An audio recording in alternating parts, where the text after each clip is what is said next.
Em galáxias distantes, invasores galácticos estão em ação 3 vezes por dia. Um estranho flash pulsa através do nosso céu, centenas de vezes mais poderoso do que todas as armas nucleares do mundo combinadas, mas não foi feito por humanos. Se um desses flashes acontecer perto o suficiente da Terra, ele poderia extinguir toda a vida aqui. A maioria das pessoas na Terra desconhece os potenciais perigos que espreitam no espaço. Imagine isto: uma estrela gigantesca explode em nossa galáxia, a Via Láctea, enviando uma explosão mortal de energia em direção ao nosso planeta. Isso é um estouro de raios gama, a maior explosão desde o Big Bang. Não há sinais de alerta, e então ele atinge.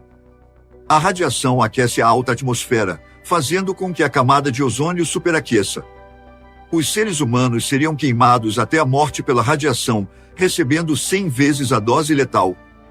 À medida que a camada de ozônio se torna mais fina, as temperaturas aumentam em todo o globo, desencadeando tempestades, tsunamis e furacões. A maior parte da vida na Terra e na água seria incinerada. Isso pode soar como ficção científica, mas se um estouro de raios gama a 100 anos-luz de distância atingisse a Terra, isso poderia acontecer. Os estouros de raios gama são as explosões mais brilhantes do universo, com imenso poder, já que estão tão distantes e ainda assim incrivelmente brilhantes. Eles liberam tanta energia quanto o Sol produzirá em toda a sua vida de 10 bilhões de anos. Dado o vasto número de estrelas e planetas no universo, estouros de raios gama podem ter eliminado muitas civilizações.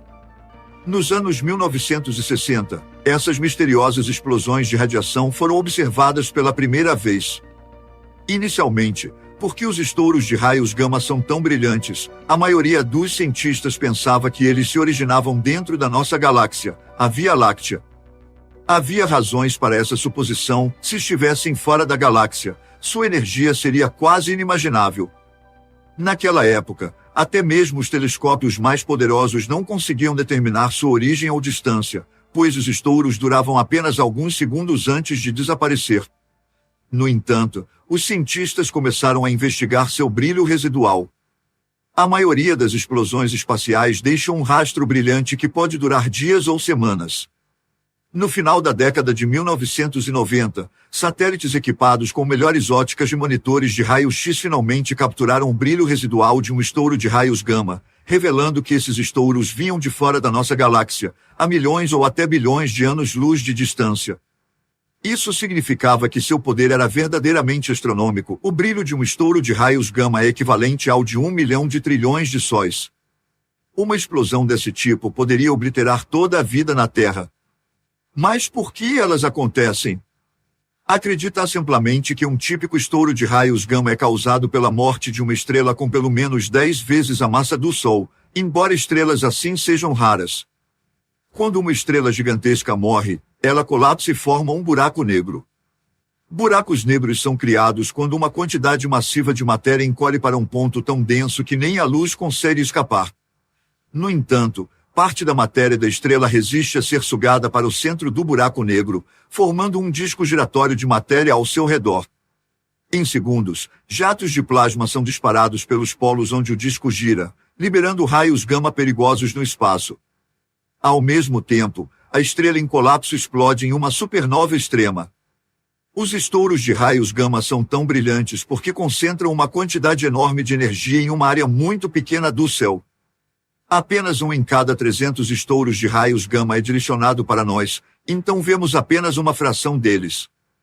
Mesmo se um estouro de raios gama ocorresse não a 100, mas a 1000 anos-luz de distância, a Terra ainda poderia ser destruída de uma maneira que se assemelha ao fim do mundo. Se um estouro de raios gama ocorresse dentro de 100 anos-luz da Terra, seria aproximadamente 500 vezes mais brilhante que o Sol e consistiria em raios gama. A energia liberada na alta atmosfera da Terra seria equivalente à detonação de 100 mil megatons de bombas nucleares. Isso esgotaria a camada de ozônio, causaria chuva ácida e resultaria em queimaduras instantâneas, incineração da vegetação e, possivelmente, até em condições climáticas semelhantes às de uma guerra nuclear, levando à extinção em massa de espécies ao redor do globo.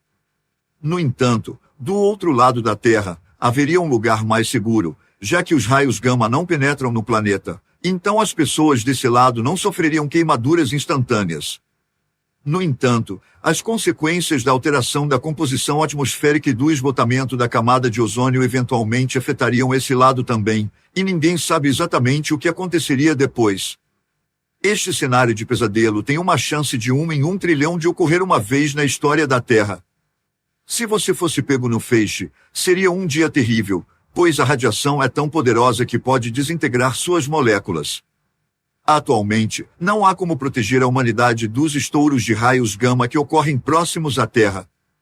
Eles viajam a 300 mil quilômetros por segundo, ou seja, a velocidade da luz. Então, quando os detectássemos, eles já teriam atingido nosso planeta.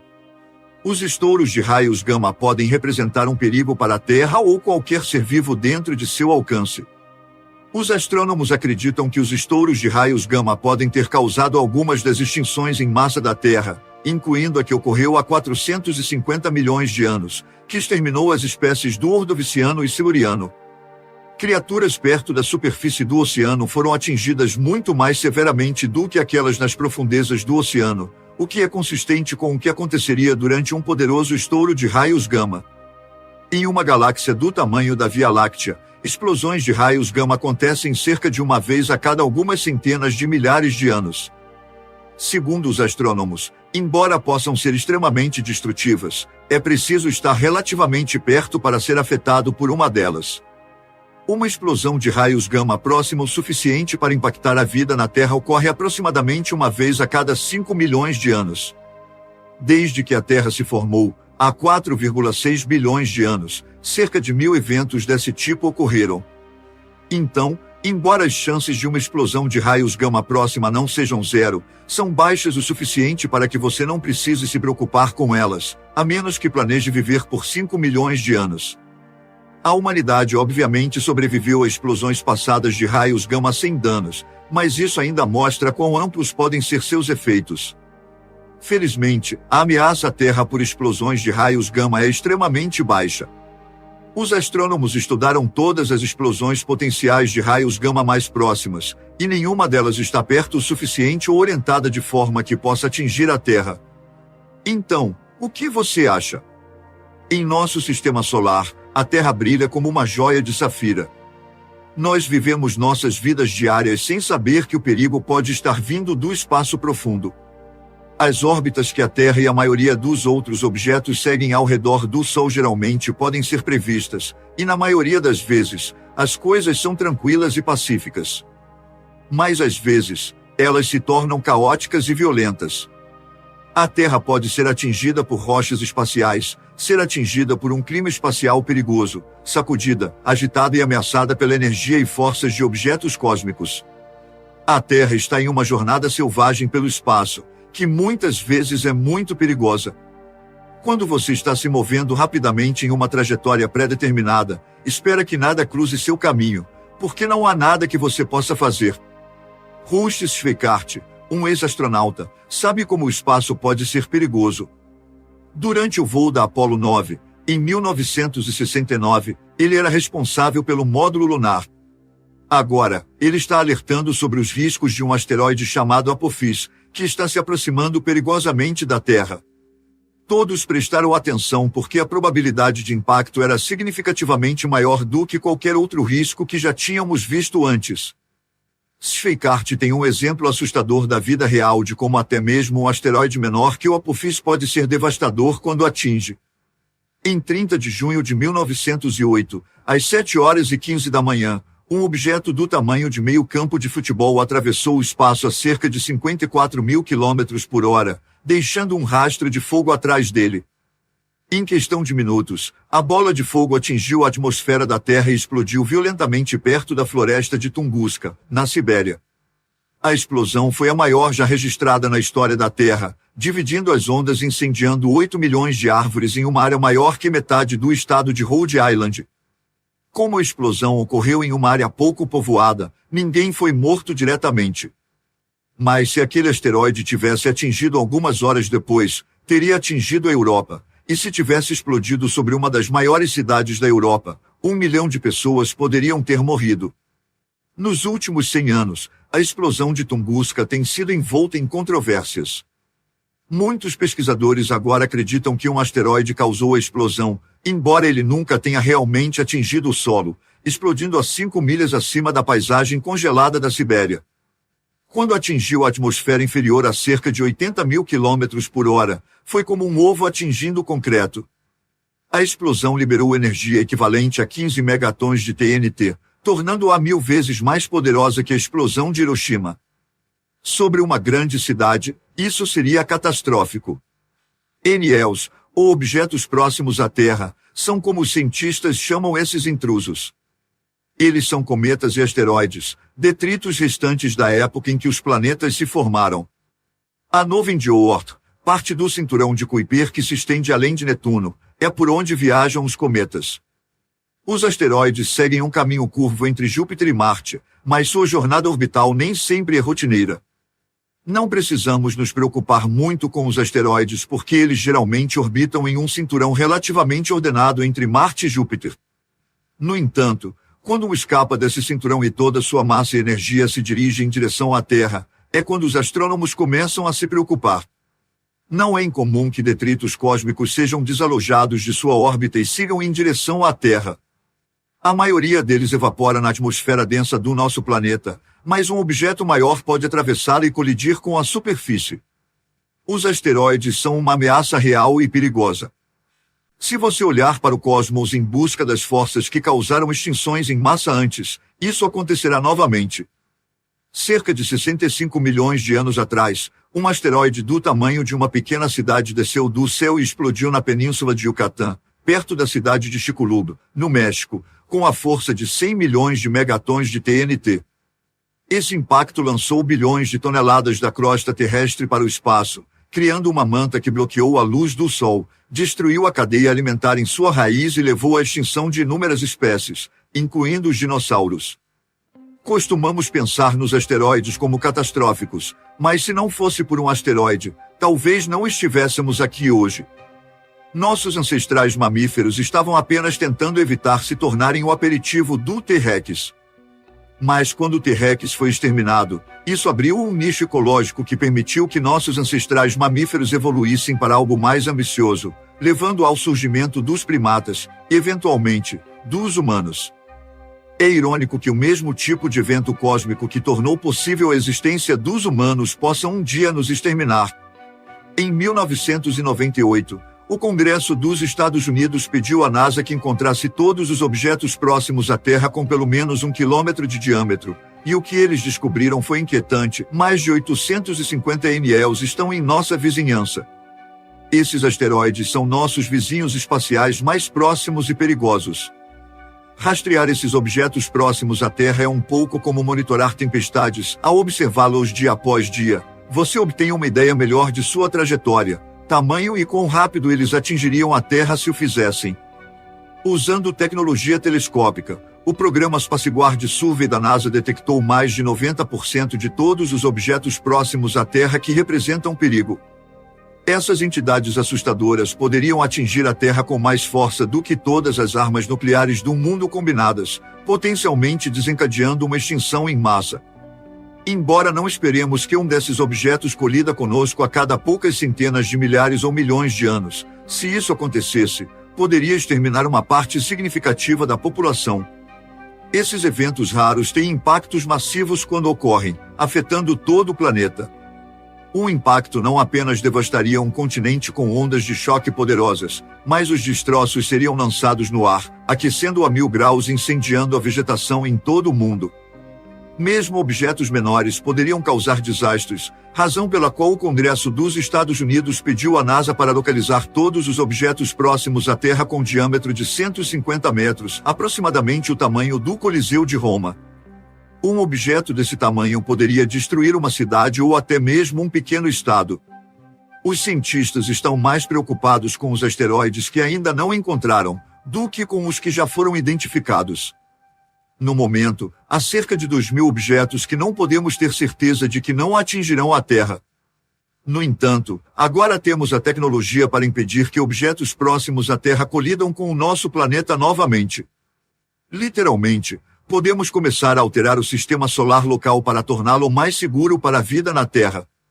A questão é se acabaremos como os dinossauros. É difícil acreditar que a Terra existe há mais de 4,5 bilhões de anos, porque ela passou por muitas coisas desde a sua formação. Asteroides continuam a entrar em nossa órbita e impactar nosso mundo ano após ano, assim como um boxeador recebendo golpe após golpe. Mas um dia, a Terra pode ser nocauteada. Aprendemos que objetos próximos à Terra frequentemente passam perto de nós, e estamos cada vez mais capacitados para alterar nosso entorno a fim de garantir nossa sobrevivência. Um desses objetos é uma rocha espacial chamada Apophis. Em 2004, essa rocha cheia de crateras, com cerca de 230 metros de largura, chegou perto da Terra. Agora, está programada para passar perigosamente perto de nosso planeta novamente na sexta-feira, 13 de abril de 2029. Em 2029, Apophis passará mais perto de nós do que nossos próprios satélites de comunicação que orbitam a Terra. Se você estiver no lugar certo, será possível ver Apophis passar pela Terra a olho nu, tão perto ele estará. Você nem precisará de binóculos. Mais de 99% das chances indicam que Apophis não atingirá a Terra em 2029. No entanto, se ele passar pela Terra a uma distância exata de 30.400 quilômetros, poderá atravessar uma fenda gravitacional a uma pequena área no espaço que tem apenas 1 quilômetro de largura. Se isso acontecer, a gravidade da Terra pode alterar a trajetória de Apophis, potencialmente trazendo de volta para atingir a Terra em 13 de abril de 2036, 7 anos depois. O efeito gravitacional da Terra poderia causar uma expansão da órbita de Apophis, fazendo com que ele retornasse e colidisse com a Terra em 2036. Atualmente, Apophis tem uma chance em 45.000 de causar um impacto mortal em 2036. Uma coisa é dizer que há uma chance em 45.000 de Apophis atingir a Terra, mas o que você realmente quer saber é se há uma chance em 100, 1 em 10 ou 1 em 1 de que isso aconteça. Temos que considerar Apophis da mesma maneira que olhamos para qualquer desastre natural. Você sabe a data do impacto potencial, onde ele pode ocorrer e o ângulo da órbita, então pode criar um mapa. O caminho de impacto potencial começa na Sibéria Ocidental, corta o Oceano Pacífico perto da Califórnia, passa pela América Central e termina na África Ocidental. Os cientistas propuseram um cenário assustador de onde Apophis poderia colidir com uma força de mais de 1 milhão de megatons de TNT. O asteroide poderia atingir o Oceano Pacífico na costa da Califórnia.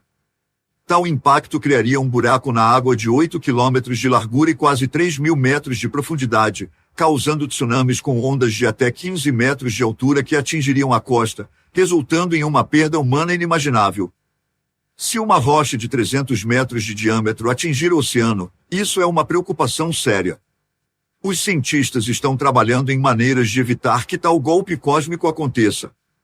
Um plano possível seria explodir o asteroide, mas alguns temem que isso poderia piorar o problema, enviando mais fragmentos do asteroide na nossa direção, em vez de apenas um.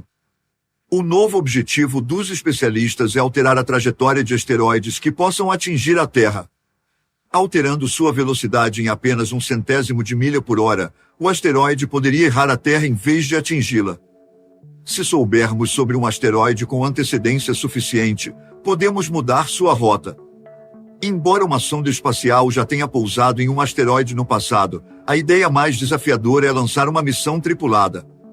Uma vez na rocha, os astronautas poderiam instalar um transponder de rádio para rastrear sua localização.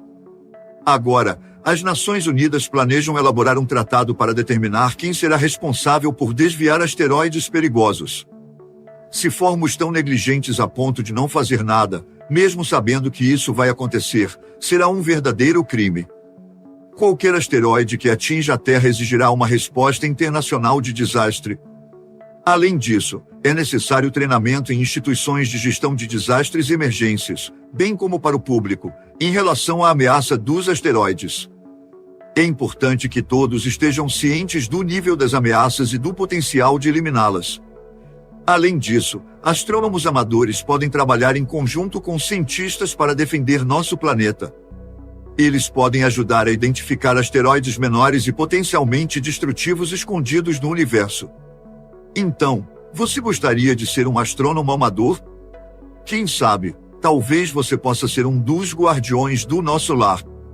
Em uma noite no início de setembro de 1859, pessoas em toda a América puderam ver a aurora.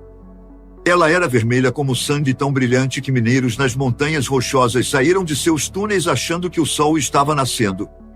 Na verdade, era tão clara que, mesmo à meia-noite, você podia ler um jornal. Isso não aconteceu apenas nos Estados Unidos, pessoas em todo o mundo viram essas auroras. Ninguém sabia por que elas haviam ocorrido, mas mais cedo naquele mesmo dia, um astrônomo havia observado algo na superfície do Sol que ele chamou de erupção de luz branca. Naquela época, a erupção e a aurora pareciam não ter relação, mas agora sabemos que a espetacular aurora foi causada por aquela erupção, que foi uma ejeção de massa coronal.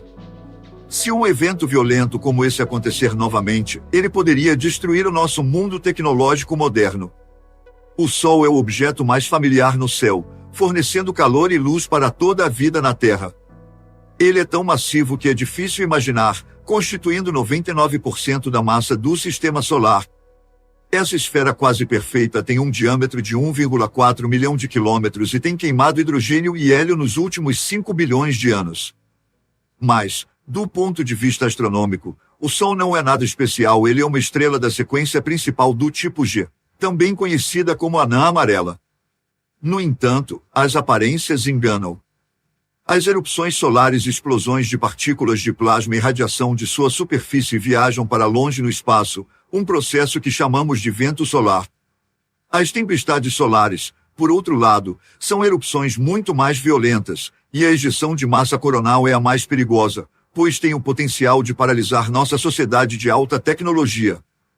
Hoje, vamos descobrir o quão ruim uma ejeção de massa coronal pode ser e o que os astrônomos estão fazendo para monitorar nossa estrela e prever quando esses eventos podem acontecer. Vamos voltar no tempo para 1859. Na Grã-Bretanha vitoriana, era bastante aceitável que um cavalheiro se interessasse por astronomia solar, e um homem se destacou nesse campo, Richard Christopher Carrington. Infelizmente, não sabemos como ele era, pois não existem retratos conhecidos dele. Carrington fez várias observações importantes, incluindo a descoberta de que diferentes latitudes do Sol giram em velocidades ligeiramente diferentes, o que indica que o Sol não é um corpo sólido, mas fluido. Ele também observou que as manchas solares poderiam sinalizar o início de uma tempestade solar. Na quinta-feira, 1º de setembro de 1859, não havia nuvens no céu, então Carrington estava fazendo o que sempre fazia, procurando por manchas solares. Usando seu telescópio para projetar uma imagem em uma tela, às 11h18, ele viu duas pérolas brilhantes de luz branca ofuscante aparecerem no que ele descreveu como um tipo de conflagração. Mais estranho ainda, elas desapareceram após 5 minutos sem nenhuma explicação clara. Carrington havia testemunhado uma ejeção de massa coronal, uma explosão magnética maciça. Esse evento lançou uma enorme nuvem de partículas carregadas da superfície do Sol. 18 horas depois, a Terra foi atingida por uma tempestade eletromagnética, que as pessoas mais tarde chamaram de evento Carrington. Na época, todos comentavam sobre as belas auroras visíveis ao redor do mundo. Embora alguns sistemas de telégrafo tenham ficado descontrolados devido a surtos de energia, a tempestade teve pouco impacto na vida cotidiana. Lembre-se, no entanto, de que isso foi 20 anos antes da invenção da lâmpada elétrica. Hoje, as coisas seriam bem diferentes. As ejeções de massa coronal são comuns, mas variam em tamanho e direção. A questão é que quais são as chances de que algo como o evento Carrington aconteça hoje, e como isso nos afetaria? Então, o que está acontecendo na superfície do Sol quando falamos sobre vento solar e clima espacial? O Sol é composto de um fluido magnético, e à medida que esse fluido gira, ele torce e distorce o campo magnético. Um campo magnético torcido armazena energia, o que pode levar a erupções, conhecidas como ejeções de massa. Essas explosões são enormes, enviando 1 bilhão de toneladas de material a uma velocidade de 1 milhão de milhas por hora. Queremos saber para onde essas ejeções estão indo porque, se vierem em direção à Terra, podem interromper as tecnologias das quais dependemos. Um exemplo famoso é o evento de 1989 em Quebec, onde alguns sistemas de energia foram interrompidos por várias horas. Já ouvimos falar do evento Carrington nos anos 1800, mas e se algo assim acontecesse hoje? Como isso nos afetaria? Pense em quanto dependemos de satélites agora GPS, satélites de comunicação, satélites meteorológicos, e até mesmo os mercados de ações estão todos interconectados. Também temos redes elétricas maiores e tecnologias sem fio extensivas, e não entendemos completamente como elas reagiriam a uma poderosa tempestade solar. Qual a probabilidade de que algo como o evento Carrington aconteça novamente? Sabemos que o Sol ainda é capaz de produzir esses eventos. Em 2012, houve um evento que, felizmente, não veio em direção à Terra, mas passou por uma das espaçonaves que usamos para monitorar o vento solar, levando todos os sensores dessa espaçonave ao limite. Pelo que aprendemos, esse evento foi pelo menos tão poderoso quanto o evento Carrington, se não mais. É em grande parte uma questão de sorte se uma grande EMC e uma voltada para a Terra ocorrem ao mesmo tempo. Quanto à previsão desses eventos, quão bem podemos prever o comportamento do Sol em uma semana, um mês ou um ano?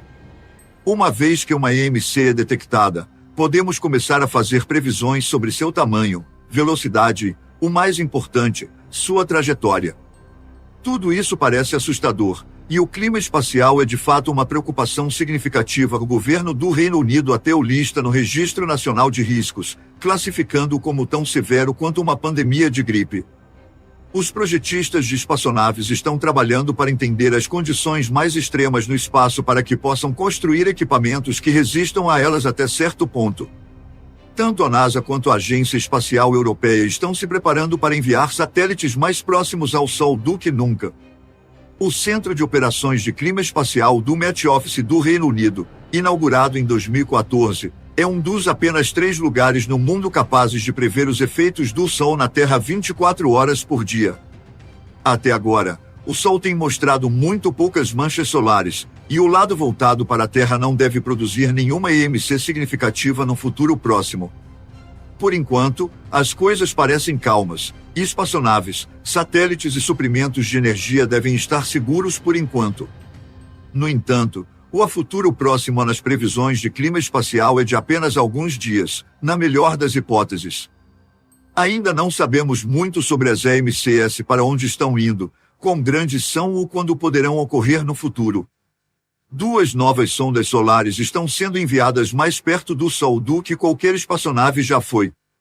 A missão da Parker Solar Probe é se aproximar o suficiente da superfície do Sol para voar pela fonte das partículas solares mais energéticas. A sonda medirá o gás e os campos magnéticos perto do Sol para entender por que essas partículas se espalham pelo resto do sistema solar.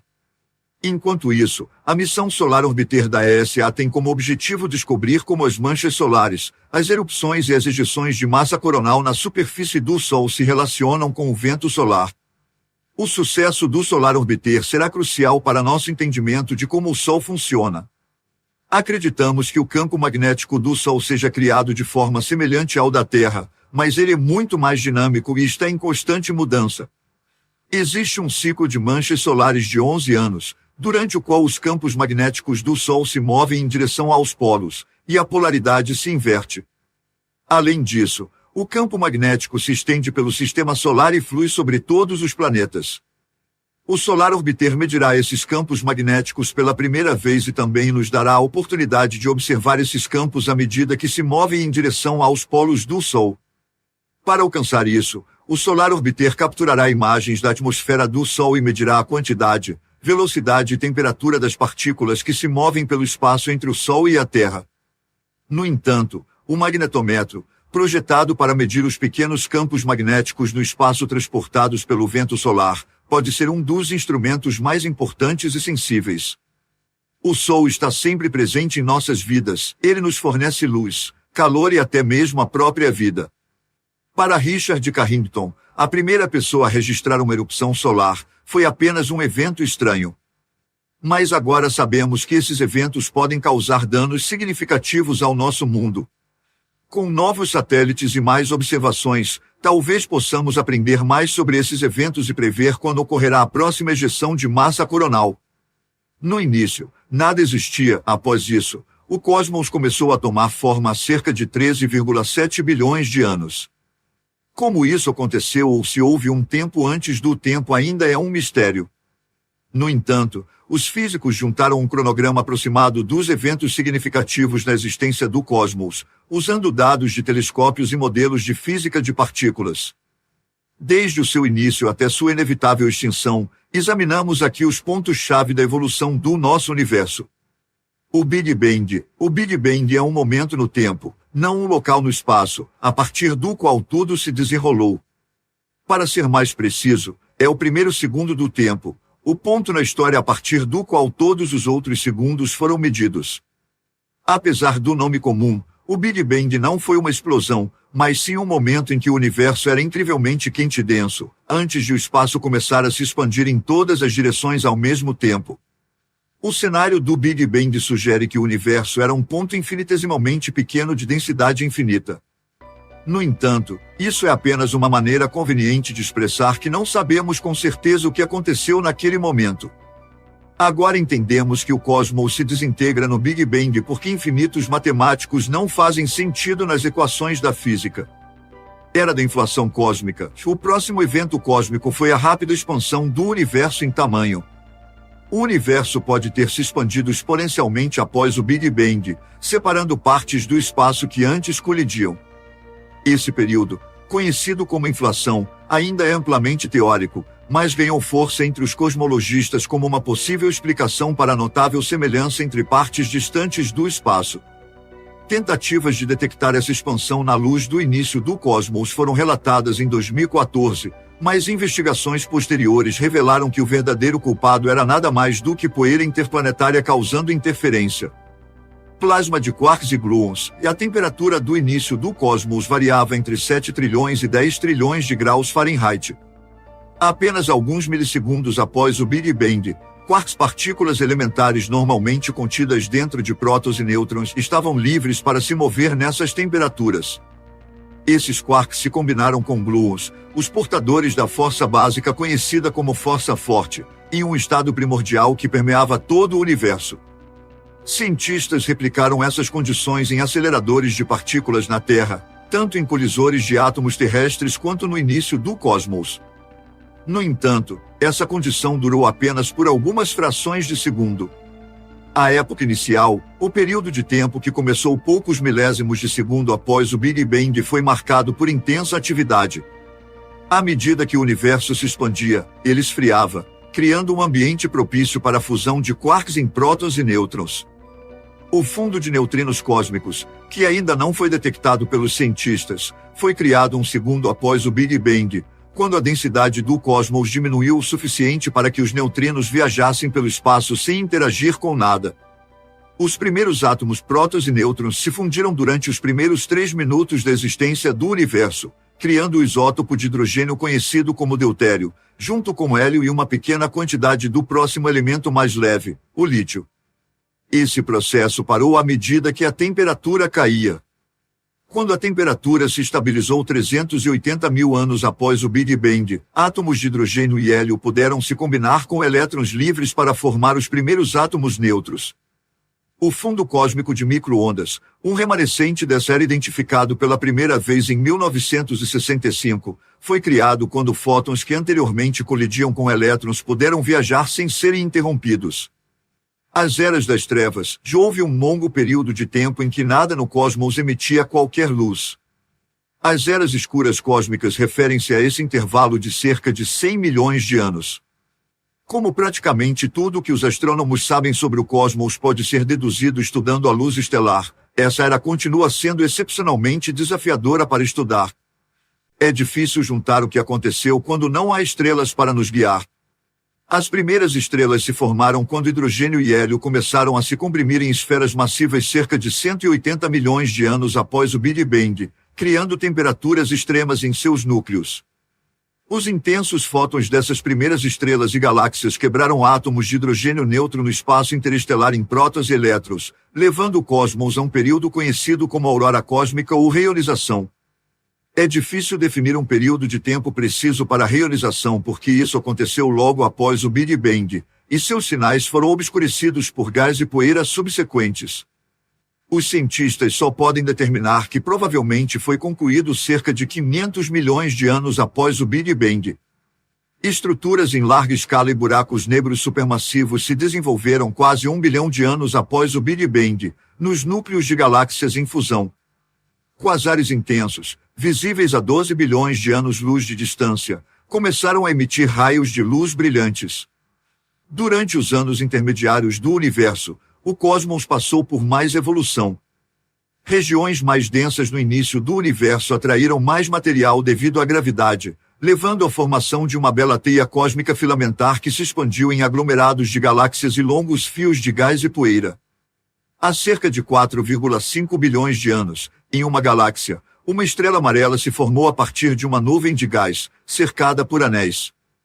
Esses anéis eventualmente se aglomeraram nos 8 planetas do nosso sistema solar, junto com numerosos cometas, asteroides, planetas anões e luas.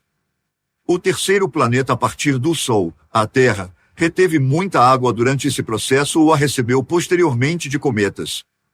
Bactérias primitivas surgiram na Terra entre 3,8 e 3,5 bilhões de anos atrás, evoluindo para incríveis criaturas marinhas e enormes dinossauros que se alimentavam de folhas. Cerca de 200 mil anos atrás, surgiram seres eretos, capazes de contemplar a vastidão do espaço e aprender sobre as origens do universo. Este, é claro, não é o capítulo final. O futuro do cosmos permanece um mistério para os físicos. Ele depende da nossa capacidade de quantificar com precisão as características da energia escura, a força desconhecida que se acredita estar acelerando a expansão do universo. Se o universo continuar a se expandir para sempre, todas as estrelas e galáxias se apagarão, e até mesmo os buracos negros evaporarão, deixando para trás um cosmos sem vida, preenchido apenas por energia interna. Alternativamente, o grande colapso, uma reversão do Big Bang onde a gravidade triunfa sobre a força expansiva da energia escura, poderia ocorrer. Outra possibilidade é o grande rasgo, em que o cosmos se despedaça à medida que a energia escura acelera tudo para distâncias cada vez maiores. Nosso sistema solar é um ambiente severo, com vulcões destrutivos em todos os lugares, desde os vulcões de gelo da Lua Encélado de Saturno até os imensos campos de lava da Lua Io de Júpiter, e até mesmo na própria Terra. É verdade que não estaríamos aqui se não fossem os vulcões. Os vulcões influenciam e alteram nosso clima, eles são tanto criadores quanto destruidores de vida. As espaçonaves e observatórios de hoje revelaram vulcões em planetas que antes acreditávamos estar mortos. A descoberta de vulcões em um objeto menor que a Lua foi uma grande surpresa. Se há vulcões em outros mundos, poderia haver também vida? Os vulcões estão entre os fenômenos naturais mais poderosos da Terra. Eles criam novas terras, destroem as antigas e emitem gases que alteram a atmosfera que respiramos. Nas profundezas de nossos oceanos, o calor vulcânico alimenta formas de vida bizarras.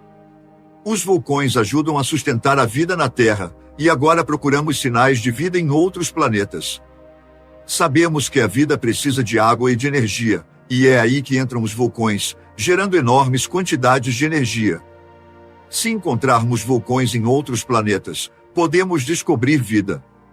A busca começa com o planeta que orbita mais próximo da Terra e Vênus, um planeta que se assemelha muito ao nosso. Vênus e a Terra têm massas semelhantes. Cerca de 3 bilhões de anos atrás, Terra e Vênus eram muito semelhantes, com novas terras, novos oceanos e uma atmosfera favorável à vida. No entanto, algo deu errado em Vênus. Algo fez a história de Vênus divergir drasticamente da Terra. Vênus tomou um caminho definitivo para o lado sombrio há muito tempo, tornando-se nosso planeta gêmeo maligno. Hoje, a superfície de Vênus é como uma fornalha, com temperaturas atingindo 900 graus Fahrenheit, quente o suficiente para derreter alguns metais, então você não teria chance. Vênus é um mundo estufa, sua atmosfera contém uma alta concentração de dióxido de carbono, que absorve o calor solar como um cobertor. Imagens reais da superfície de Vênus revelam uma Terra desolada, extremamente quente, aniquilada por uma densa atmosfera de CO2. Esse CO2 foi produzido por vulcões. As espaçonaves em órbita forneceram as primeiras pistas. O radar penetrou nas espessas nuvens de Vênus e mostrou formações vulcânicas por todo o planeta. Essas formações se assemelham aos vulcões em escudo da Terra, redondos e planos. Os vulcões em escudo são assim chamados por sua forma e são conhecidos por expelir lava, às vezes por milhares de anos. Quando fomos capazes de mapear toda a superfície de Vênus usando o radar que penetra nas nuvens, começamos a examinar suas formações terrestres e descobrimos muitas que eram bastante familiares. Em particular, observamos enormes vulcões em escudo que se assemelhavam aos do Havaí. As imagens de radar de Vênus eram incrivelmente semelhantes às dos vulcões em escudo do Havaí. No passado, Vênus abrigava vulcões. Ficamos espantados quando vimos pela primeira vez imagens da superfície de Vênus, que revelaram uma paisagem vulcânica crivada de crateras. Existem pelo menos 1000 grandes vulcões e possivelmente dezenas ou centenas de milhares de vulcões menores. Planícies de lava cobrem 3/4 da superfície de Vênus, evidência de uma catástrofe antiga. Este poderia ter sido um lar para a vida, mas, em vez disso, foi consumido pelas chamas. Os vulcões de Vênus expeliram trilhões de toneladas de dióxido de carbono na atmosfera do planeta, fazendo com que as temperaturas disparassem e os oceanos evaporassem. Na Terra, o dióxido de carbono pode ser absorvido pelas rochas ou pelos oceanos, mas em Vênus, não há água, e a temperatura é tão alta que o dióxido de carbono não pode se combinar com os minerais. Os vulcões liberaram dióxido de carbono na atmosfera há eras, e, com o tempo, existiam cada vez menos métodos para removê-lo. Os vulcões efetivamente esterilizaram todo o planeta. Se Vênus algum dia sustentou vida, agora é um mundo árido. A Terra é o único planeta conhecido com vida, mas isso pode mudar. O gigante gasoso Júpiter, com suas luas que se acreditava serem congeladas e sem vida, apresenta um mistério. Uma nuvem paira sobre este mundo frio e sem vida. Com uma inspeção mais detalhada, descobriu-se que os vulcões transformaram Vênus, um planeta que outrora se assemelhava à Terra, em um inferno hiperaquecido. Embora vulcões em um planeta semelhante à Terra não fossem surpreendentes, a descoberta de vulcões em uma lua foi surpreendente. Em março de 1979, a espaçonave Voyager 1 nos forneceu nosso primeiro olhar de perto para a pequena lua de Júpiter, Io, um mundo que antes acreditávamos ser congelado e sem vida. Mas eles testemunharam algo em comum. Observaram um arco ao lado da lua que quase parecia uma segunda lua atrás dela. Coçamos nossas cabeças, nos perguntando o que poderia ser. Todos sabiam que Io era sem vida, monótona e desinteressante. Então as pessoas perceberam que, meu Deus, é uma erupção vulcânica. Descobrimos que Io está envolta em vulcões e é extremamente ativa geologicamente, com erupções vulcânicas constantes. Essas erupções liberam uma grande quantidade de enxofre, que muda de cor à medida que sua temperatura varia, pode ser vermelho, laranja, amarelo ou até mesmo preto. Como resultado, imagens da superfície de Io se assemelham a uma pizza com vários tipos de queijo e azeitonas onde estão os pequenos pontos pretos. Io não está morta, está viva e em crescimento, com mais de 400 vulcões ativos. A maior pluma, Pele, entra em erupção a partir de um gigantesco lago de lava, se estendendo por aproximadamente 400 quilômetros no espaço. Seria uma visão extraordinária ficar na borda desse lago de lava e observar a pluma disparar para o vazio do espaço. As erupções de Pele são tão massivas devido ao pequeno tamanho de Io, não há nada que segure a lava, já que praticamente não há atmosfera e pouca gravidade. Essas erupções enormes fazem os vulcões da Terra parecerem fogos de artifício em comparação. Como uma lua tão pequena pode ser tão vulcânica? A resposta é Júpiter. Assim como a Lua provoca marés nos oceanos da Terra, Júpiter levanta marés de rocha sólida em Io. A órbita de Io em torno de Júpiter não é circular, às vezes, está mais perto, outras vezes, mais longe. Júpiter exerce uma força gravitacional sobre Io, esticando e comprimindo a Lua a cada 2 dias.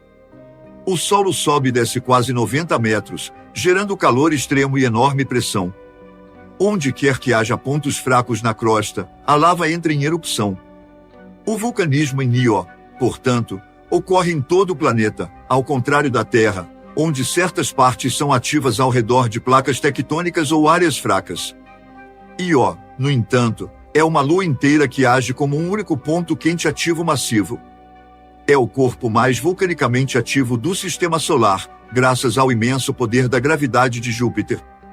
A atividade vulcânica em Io nos ensinou algo novo, mostrou que fontes internas de energia podem impulsionar o vulcanismo de uma maneira distinta da Terra. Io é um mundo de lava, extremamente quente e violento, tornando difícil imaginar algo sobrevivendo lá. Descobrimos estranhas erupções vulcânicas em vários planetas e luas, mas até agora, o único mundo onde os vulcões estão ligados à vida é o nosso, pelo menos, é o que pensávamos. Depois, a Europa, outra lua que orbita Júpiter, a quase 800 milhões de quilômetros do Sol. Europa é uma esfera de gelo de 3.000 quilômetros de diâmetro. De longe, sua superfície parece lisa e polida, mas de perto, é uma história diferente. Europa, assim como Io, está sujeita à imensa atração gravitacional de Júpiter, o que faz sua superfície subir em faixas, formando cristas e fissuras profundas. Quando obtivemos as primeiras imagens de perto de Europa, elas pareceram vagamente familiares, lembrando os fluxos de gelo ártico na Terra. Acontece que são semelhantes porque existe um oceano global de água líquida sob a crosta de gelo de vários quilômetros de espessura de Europa. Medições magnéticas sugerem que o oceano de Europa tem incríveis 100 quilômetros de profundidade. O impacto gravitacional de Júpiter aquece o interior rochoso de Europa, possivelmente derretendo o gelo acima à medida que o núcleo é esticado pelas forças de maré. Não é difícil acreditar que haja uma fronteira entre um núcleo quente e um oceano de água líquida. Na Terra, erupções vulcânicas subaquáticas são cercadas por vida, e o mesmo poderia ser verdade em Europa. Apesar da escuridão total, da pressão esmagadora de 2.000 atmosferas terrestres e do ambiente hostil, poderia ser um berço para a vida. Se há vida na Terra em condições tão extremas, por que não em Europa? Europa tem os ingredientes essenciais e uma fonte de energia, atividade vulcânica, água líquida como solvente universal e química de hidrocarbonetos complexa. A vida em Europa seria difícil, mas não impossível. Na Terra, a vida existe em calor escaldante, pressão esmagadora e escuridão absoluta. A vida em Europa pode se assemelhar à nossa de maneiras inesperadas. Se a vida existir sob o gelo de Europa, ela provavelmente seria aquática, sem olhos devido à ausência de luz, e provavelmente usaria sonar para navegar em seu ambiente. Os vulcões em Europa poderiam ser o gênese de uma nova vida. É até concebível que Europa seja típica, que isso seja a norma para planetas com vida, enquanto a Terra pode representar uma exceção. Considere que Europa pode servir de modelo para bilhões de luas no universo com oceanos líquidos. Essa perspectiva de repente expande nossos horizontes bilhões de vezes. Ao olhar para as luas de Júpiter, percebemos que nosso sistema solar sozinho abriga mais de 170 luas. Multiplique isso pelo tamanho do universo, e é um vasto número de habitats potenciais para a vida. Tudo o que é necessário é água líquida e uma fonte de energia, potencialmente fornecida por vulcões, que são onipresentes.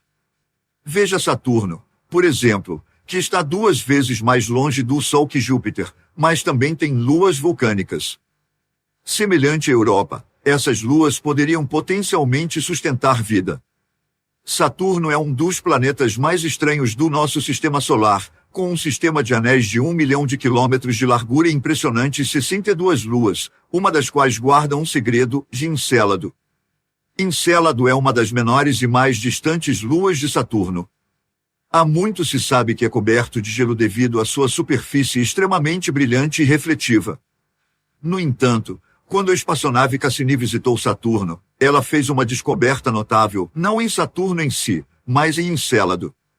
A sonda Cassini revelou uma pluma enorme, iluminada pelo Sol, irrompendo no espaço evidência conclusiva de atividade vulcânica. Os sensores da Cassini focaram no polo sul da Lua para capturar crateras enormes marcando sua superfície.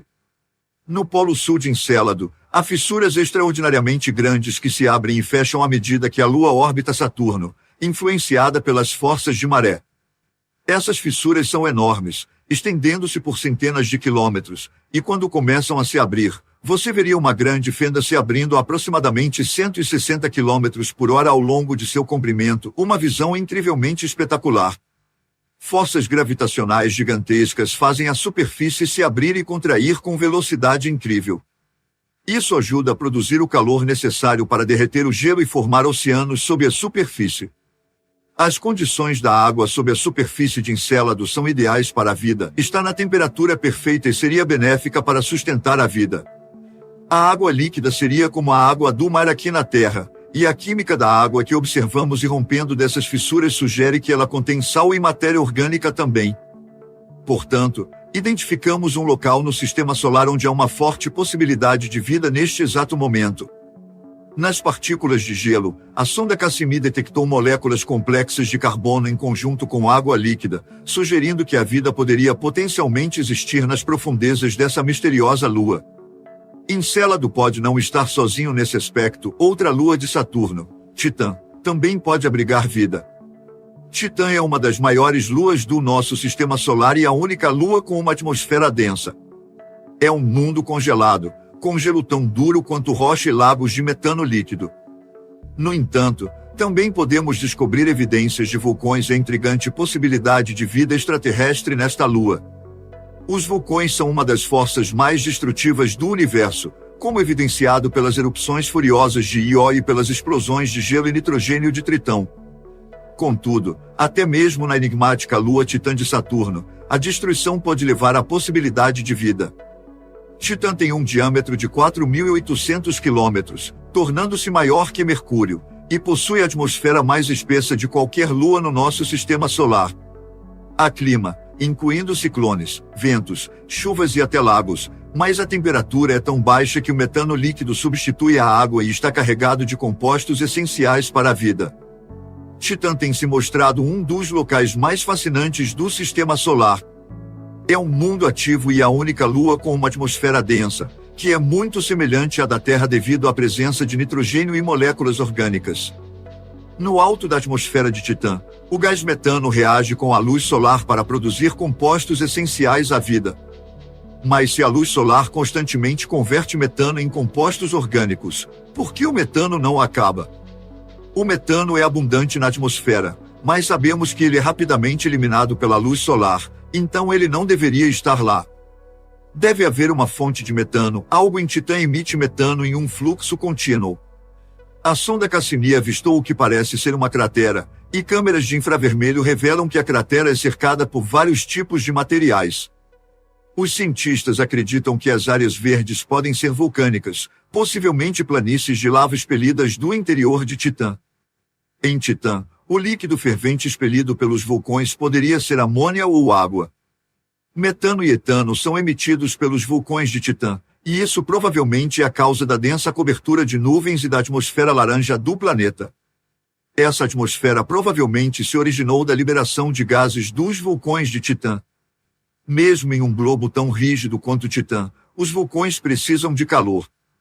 Em Titã, existem duas fontes de calor, substâncias radioativas aquecem o interior, e a enorme gravidade de Saturno afeta a Lua, de maneira semelhante ao que acontece com Encélado.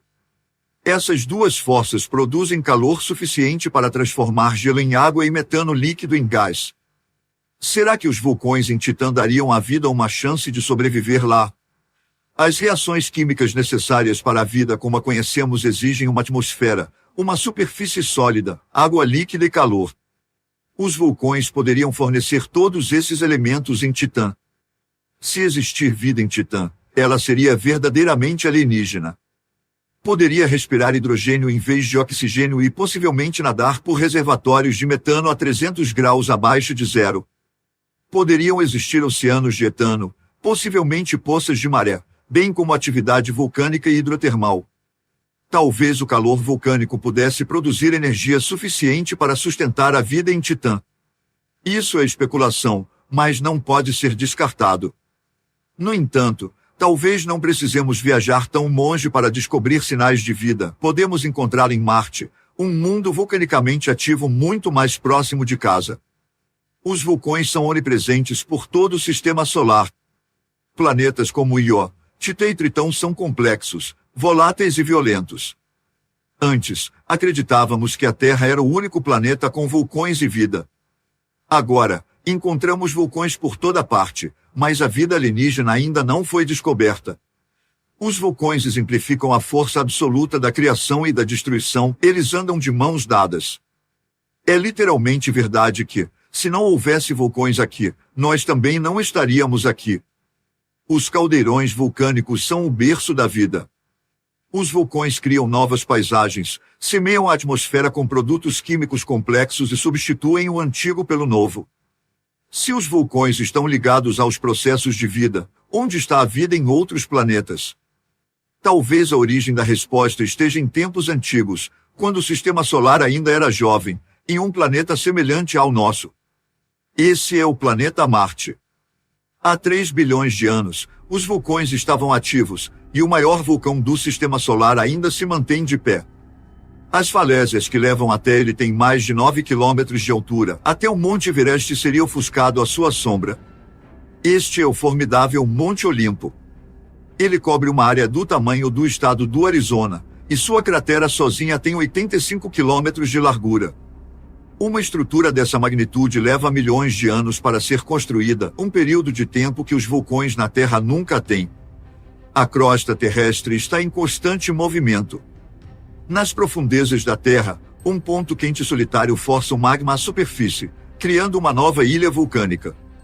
Enquanto o ponto quente permanece estacionário, a superfície está em movimento.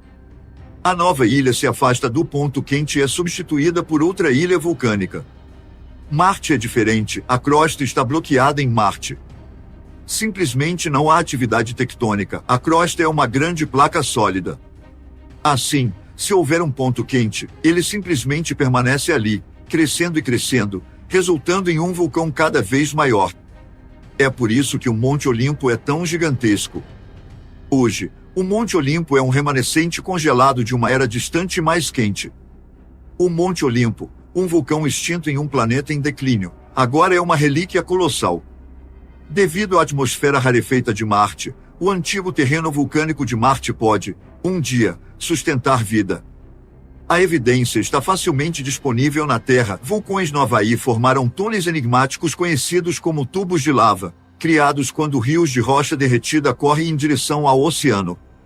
Os tubos de lava se formam quando há um rio subterrâneo de lava basáltica, magma e rocha derretida a 2000 graus Fahrenheit. Imagine-o como um rio congelado com uma crosta de gelo se formando na superfície. É o mesmo, exceto que aqui a crosta é rocha sólida, e o rio continua a fluir por baixo, criando uma caverna. Imagens recentes sugerem que os vulcões de Marte também podem ter criado tubos de lava. Qualquer planeta rochoso com vulcanismo basáltico provavelmente conterá esses dutos de lava. Agora, após possivelmente milhões de anos de inatividade, esses túneis de lava poderiam reviver a vida no planeta vermelho. Essa vida poderia ser a nossa. A radiação será um dos obstáculos que os futuros humanos enfrentarão ao tentar viver em Marte, especialmente durante tempestades solares. Os túneis e cavernas dos vulcões extintos de Marte poderiam, um dia, servir como um lar ideal, retendo o ar e nos protegendo da radiação prejudicial. Um vulcão extinto pode ajudar a preencher um mundo com nova vida. Os vulcões são capazes tanto de destruição quanto de criação. Costumávamos conhecer apenas os planetas que orbitavam nosso Sol, mas agora sabemos que existem mundos rochosos e gigantes gasosos que orbitam outras estrelas. Eles têm uma grande história para contar. A história primitiva desses planetas teria sido muito, muito violenta.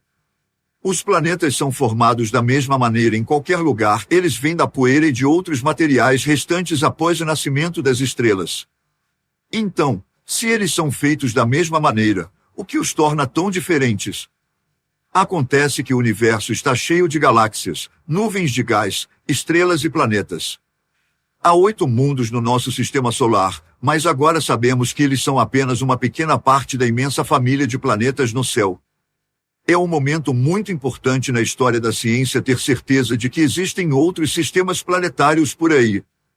Na nossa galáxia, a Via Láctea, que contém 200 bilhões de estrelas, provavelmente existem dezenas de planetas. A NASA enviou o telescópio espacial Kepler ao espaço em 2009 em uma missão de 6 anos para encontrar novos planetas que orbitam outras estrelas. Até agora, ele encontrou mais de 400. Alguns desses são enormes bolas de gás em rotação, 5 vezes maiores que Júpiter. Outros são grandes mundos rochosos, muitas vezes maiores que a Terra. Alguns seguem órbitas selvagens e erráticas, tão próximas de sua estrela que estão queimando. Uma coisa é clara, e nenhum planeta é igual ao outro, cada um é único. Mas a maioria desses novos mundos está muito distante e é difícil de estudar. A maior parte do que sabemos sobre como os planetas funcionam vem dos 8 planetas que orbitam nosso Sol. Nossos próprios planetas vêm em 2 tipos principais, que há 4 planetas rochosos no Sistema Solar Interior: Mercúrio, Vênus, Terra e Marte, e no Sistema Solar Exterior, há 4 planetas gigantes gasosos: Júpiter, Saturno, Urano e Netuno. Cada um dos 8 mundos é muito diferente dos outros 7. Quando nosso Sistema Solar nasceu há 4,6 bilhões de anos, os planetas começaram a desenvolver suas próprias personalidades. Quando o Sol se acendeu, ele liberou uma enorme nuvem de gás e poeira no espaço. Todos os 8 planetas, incluindo os planetas ricos em metais mais próximos do Sol e os planetas gasosos mais distantes, vieram dessa nuvem de detritos espaciais. Todos os mundos em nosso sistema solar são feitos dos mesmos materiais. Eles se formaram a partir da mesma nuvem de gás e poeira, mas em condições muito diferentes. Alguns se formaram perto do Sol, onde era muito mais quente, e outros se formaram longe, onde era muito mais frio. Como as condições eram tão diferentes, os planetas que surgiram também eram diferentes. No início do sistema solar, havia uma mistura bastante equilibrada de silicatos, vapor de água, hidrogênio, muito hidrogênio, metano e outros elementos. Esses elementos na nuvem de poeira são como ingredientes de um bolo. Eles a cozinham de maneiras diferentes, dependendo de como os ingredientes são misturados e de quão quente está o forno. Você mistura os ingredientes, assim como faz com um bolo, depois os coloca no forno para assar, e eles mudam. Isso é basicamente o que aconteceu no sistema solar. Os planetas a cozinharam de maneiras ligeiramente diferentes, dependendo de quão perto estavam do Sol. Perto do Sol, onde é quente, os gases queimam e a água evapora. Apenas materiais que permanecem sólidos em altas temperaturas, como metais e rochas, podem sobreviver. É por isso que apenas planetas rochosos se formam perto do Sol. À medida que um planeta se afasta mais do Sol, ele a cozinha de uma maneira diferente. Mas o tipo de planetas que se formam depende do que está na nuvem. Dependendo da composição da nuvem em que um sistema solar se forma, ele pode não ter nenhum planeta rochoso porque não havia material suficiente para fazer algo como a Terra. Em vez disso, ele pode ter mais gigantes gasosos ou nenhum. Se você quiser planetas feitos de rocha, precisa de uma nuvem cheia de metais e rochas. O próximo passo é diminuir o calor. À medida que esfria, alguns dos materiais com altos pontos de ebulição começam a se condensar em sólidos, formando pequenos grãos minerais. Esses minúsculos pedaços de rocha e minerais são o início de um novo mundo rochoso. Com o tempo, eles começam a se unir. Se você tivesse uma molécula de poeira e outra molécula de poeira, elas colidiriam e formariam uma molécula de poeira um pouco maior, e assim continuariam a crescer. Esse processo é chamado de acreção. À medida que essas partículas aumentam de tamanho, elas basicamente se transformam em rochas. Então, rochas colidem com outras rochas para formar pedregulhos, e pedregulhos se chocam entre si para formar blocos maiores. Em certo ponto, você tem algo grande o suficiente para que sua gravidade seja forte o suficiente para começar a atrair mais coisas ao seu redor. Em vez de apenas colidirem e aumentarem de tamanho, elas ativamente atraem mais material. No início, havia muitos planetas jovens em nosso próprio sistema solar, talvez cerca de 100. A maioria deles não sobreviveu. Se você for ao cinturão de asteroides e olhar o asteroide Vesta, terá uma boa ideia de quão grande um planeta rochoso precisa ser antes de poder se moldar em uma forma esférica. Vesta tem apenas 529 quilômetros de diâmetro, o que não é grande o suficiente para ser uma esfera. Para se tornar redondo, um planeta em crescimento precisa ter 800 quilômetros de diâmetro, então ele tem gravidade suficiente para se comprimir em uma esfera. Qualquer tamanho menor, e ele permanece com uma forma irregular. Cada vez que um planeta bebê colide com algo, ele fica cada vez mais quente até começar a derreter. A gravidade, então, começa a separar os materiais pesados dos mais leves. Os materiais mais leves tendem a flutuar e formam uma camada crustosa, enquanto os mais pesados, como a maioria dos metais, afundam e formam um núcleo muito mais denso no centro do planeta. Finalmente, os planetas jovens começam a parecer planetas, mas ainda precisam sobreviver a um período de violência e destruição, uma época cruel que decidirá quais planetas viverão e quais morrerão. Depois que o Sol se formou, todos os nossos 8 planetas surgiram da mesma nuvem de poeira e gás, mas acabaram se tornando muito diferentes. Não havia um plano específico para como cada um dos novos planetas deveria se formar. Eles seguiram as regras da física e da química, mas a maior parte do que aconteceu foi apenas uma questão de sorte. Cerca de 4,5 bilhões de anos atrás, nosso Sol estava cercado por cerca de 100 planetas jovens. Isso se transformou em uma espécie de demolição, com planetas colidindo uns com os outros, e a maioria deles foi destruída. A história inicial desses planetas foi muito violenta, com muitas colisões acontecendo durante os estágios finais do crescimento de cada planeta. À medida que essas colisões ocorriam, alguns dos planetesimais começaram a crescer às custas de outros, e aqueles que eventualmente se tornariam planetas ficaram maiores, absorvendo todos os planetesimais menores ao seu redor. Isso fez com que muitos detritos espaciais atingissem a superfície dos protoplanetas. No final, restaram apenas 4 planetas rochosos diferentes. Os eventos que cada planeta experimentou no passado fizeram com que todos se tornassem tão diferentes uns dos outros.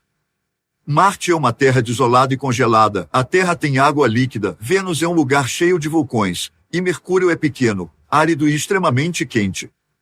Por exemplo, Mercúrio tem uma crosta muito fina e é muito denso, o que sugere que pode ter sido um planeta maior no passado. Então, algo provavelmente o atingiu em um ângulo, arrancando a crosta mais leve e deixando apenas o núcleo denso. A Terra também foi atingida violentamente no final de seu desenvolvimento. Ela foi atingida por outro corpo, que destruiu parte de seu manto e lançou pedaços em órbita ao redor da Terra, onde se juntaram para formar a Lua. Algo semelhante parece ter acontecido com Marte. A crosta de Marte é mais fina no norte do que no sul. Uma teoria é que o hemisfério norte de Marte foi atingido por algo no início da história do planeta, arrancando boa parte de sua crosta, que depois começou a se acumular novamente no sul. Essas colisões tiveram 2 efeitos: reduziram o número de planetas jovens que sobreviveram e trouxeram mais material para os sobreviventes. Por exemplo, se uma colisão ocorresse com algo rico em metal, esses pedaços tenderiam a afundar no que estava se tornando um núcleo. Se a colisão fosse com algo leve ou gelado, esses materiais tenderiam a flutuar e se tornar parte da crosta. Perto do Sol, havia 4 planetas rochosos que estavam quase completamente formados. Eles eram compostos por um núcleo sólido de ferro quente, rodeado por uma camada de ferro líquido, com uma camada de rocha derretida no topo e uma crosta na superfície. Todos esses planetas rochosos foram formados da mesma maneira, a partir dos mesmos materiais básicos, mas cada um acabou se tornando muito diferente em diferentes tamanhos e diferentes destinos. O espaço pode parecer vazio, mas não é. Ele está cheio de partículas lançadas pelo Sol. Campos magnéticos fortes são gerados pelo Sol, subindo em grandes laços acima de sua superfície. Quando esses campos colidem, liberam uma tempestade de partículas extremamente quentes e altamente carregadas no espaço, conhecida como vento solar. Astronautas podem ver isso do espaço, mas apenas quando fecham os olhos. Quando você fecha os olhos, às vezes vê um pequeno flash, e esse flash é causado por uma partícula energética passando pela sua cabeça e interagindo com o fluido em seus olhos. Você pode ver um desses flashes a cada poucos minutos. O vento solar pode ser mortal para os astronautas se eles forem expostos a uma grande quantidade dele. Durante o programa Apollo, Houve uma explosão no Sol entre duas missões à Lua que teria matado os astronautas se eles estivessem lá. A radiação no espaço é uma preocupação séria, mas aqui na Terra o vento solar não representa grande ameaça porque somos protegidos por um campo magnético invisível gerado no centro da Terra. Campos magnéticos podem ser criados por movimento, convertendo energia cinética em energia magnética. No interior da Terra, o mesmo processo ocorre e à medida que a Terra gira, o metal líquido quente flui ao redor do núcleo sólido, convertendo sua energia em um campo magnético que emerge dos polos. Esse campo impede que o vento solar entre na atmosfera do planeta, protegendo tudo na superfície. Se um planeta tiver um campo magnético, ele desviará o vento solar ao seu redor. O campo magnético da Terra afasta o vento solar, protegendo nossa atmosfera e toda a vida na superfície. Às vezes, grandes tempestades de radiação solar podem perturbar o campo magnético, criando espetáculos luminosos espetaculares chamados auroras sobre os polos. Sem uma força magnética, a atmosfera e a água da Terra seriam sopradas pelo vento solar, deixando o planeta morto e seco, muito parecido com Marte.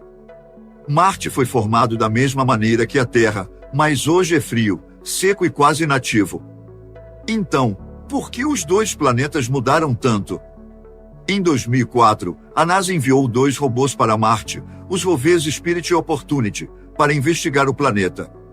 Eles exploraram quilômetros da superfície de Marte e confirmaram que é um deserto seco e perigoso, com uma atmosfera apenas 1% tão espessa quanto a da Terra.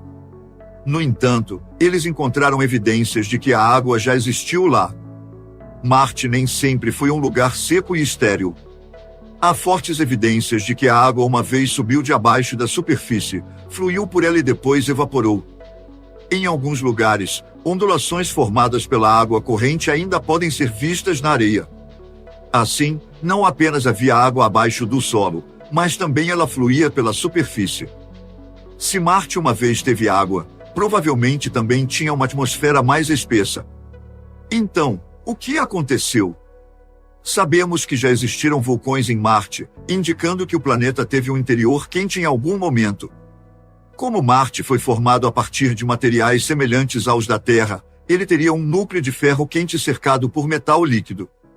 Isso deveria ter gerado um campo magnético, mas para onde ele foi?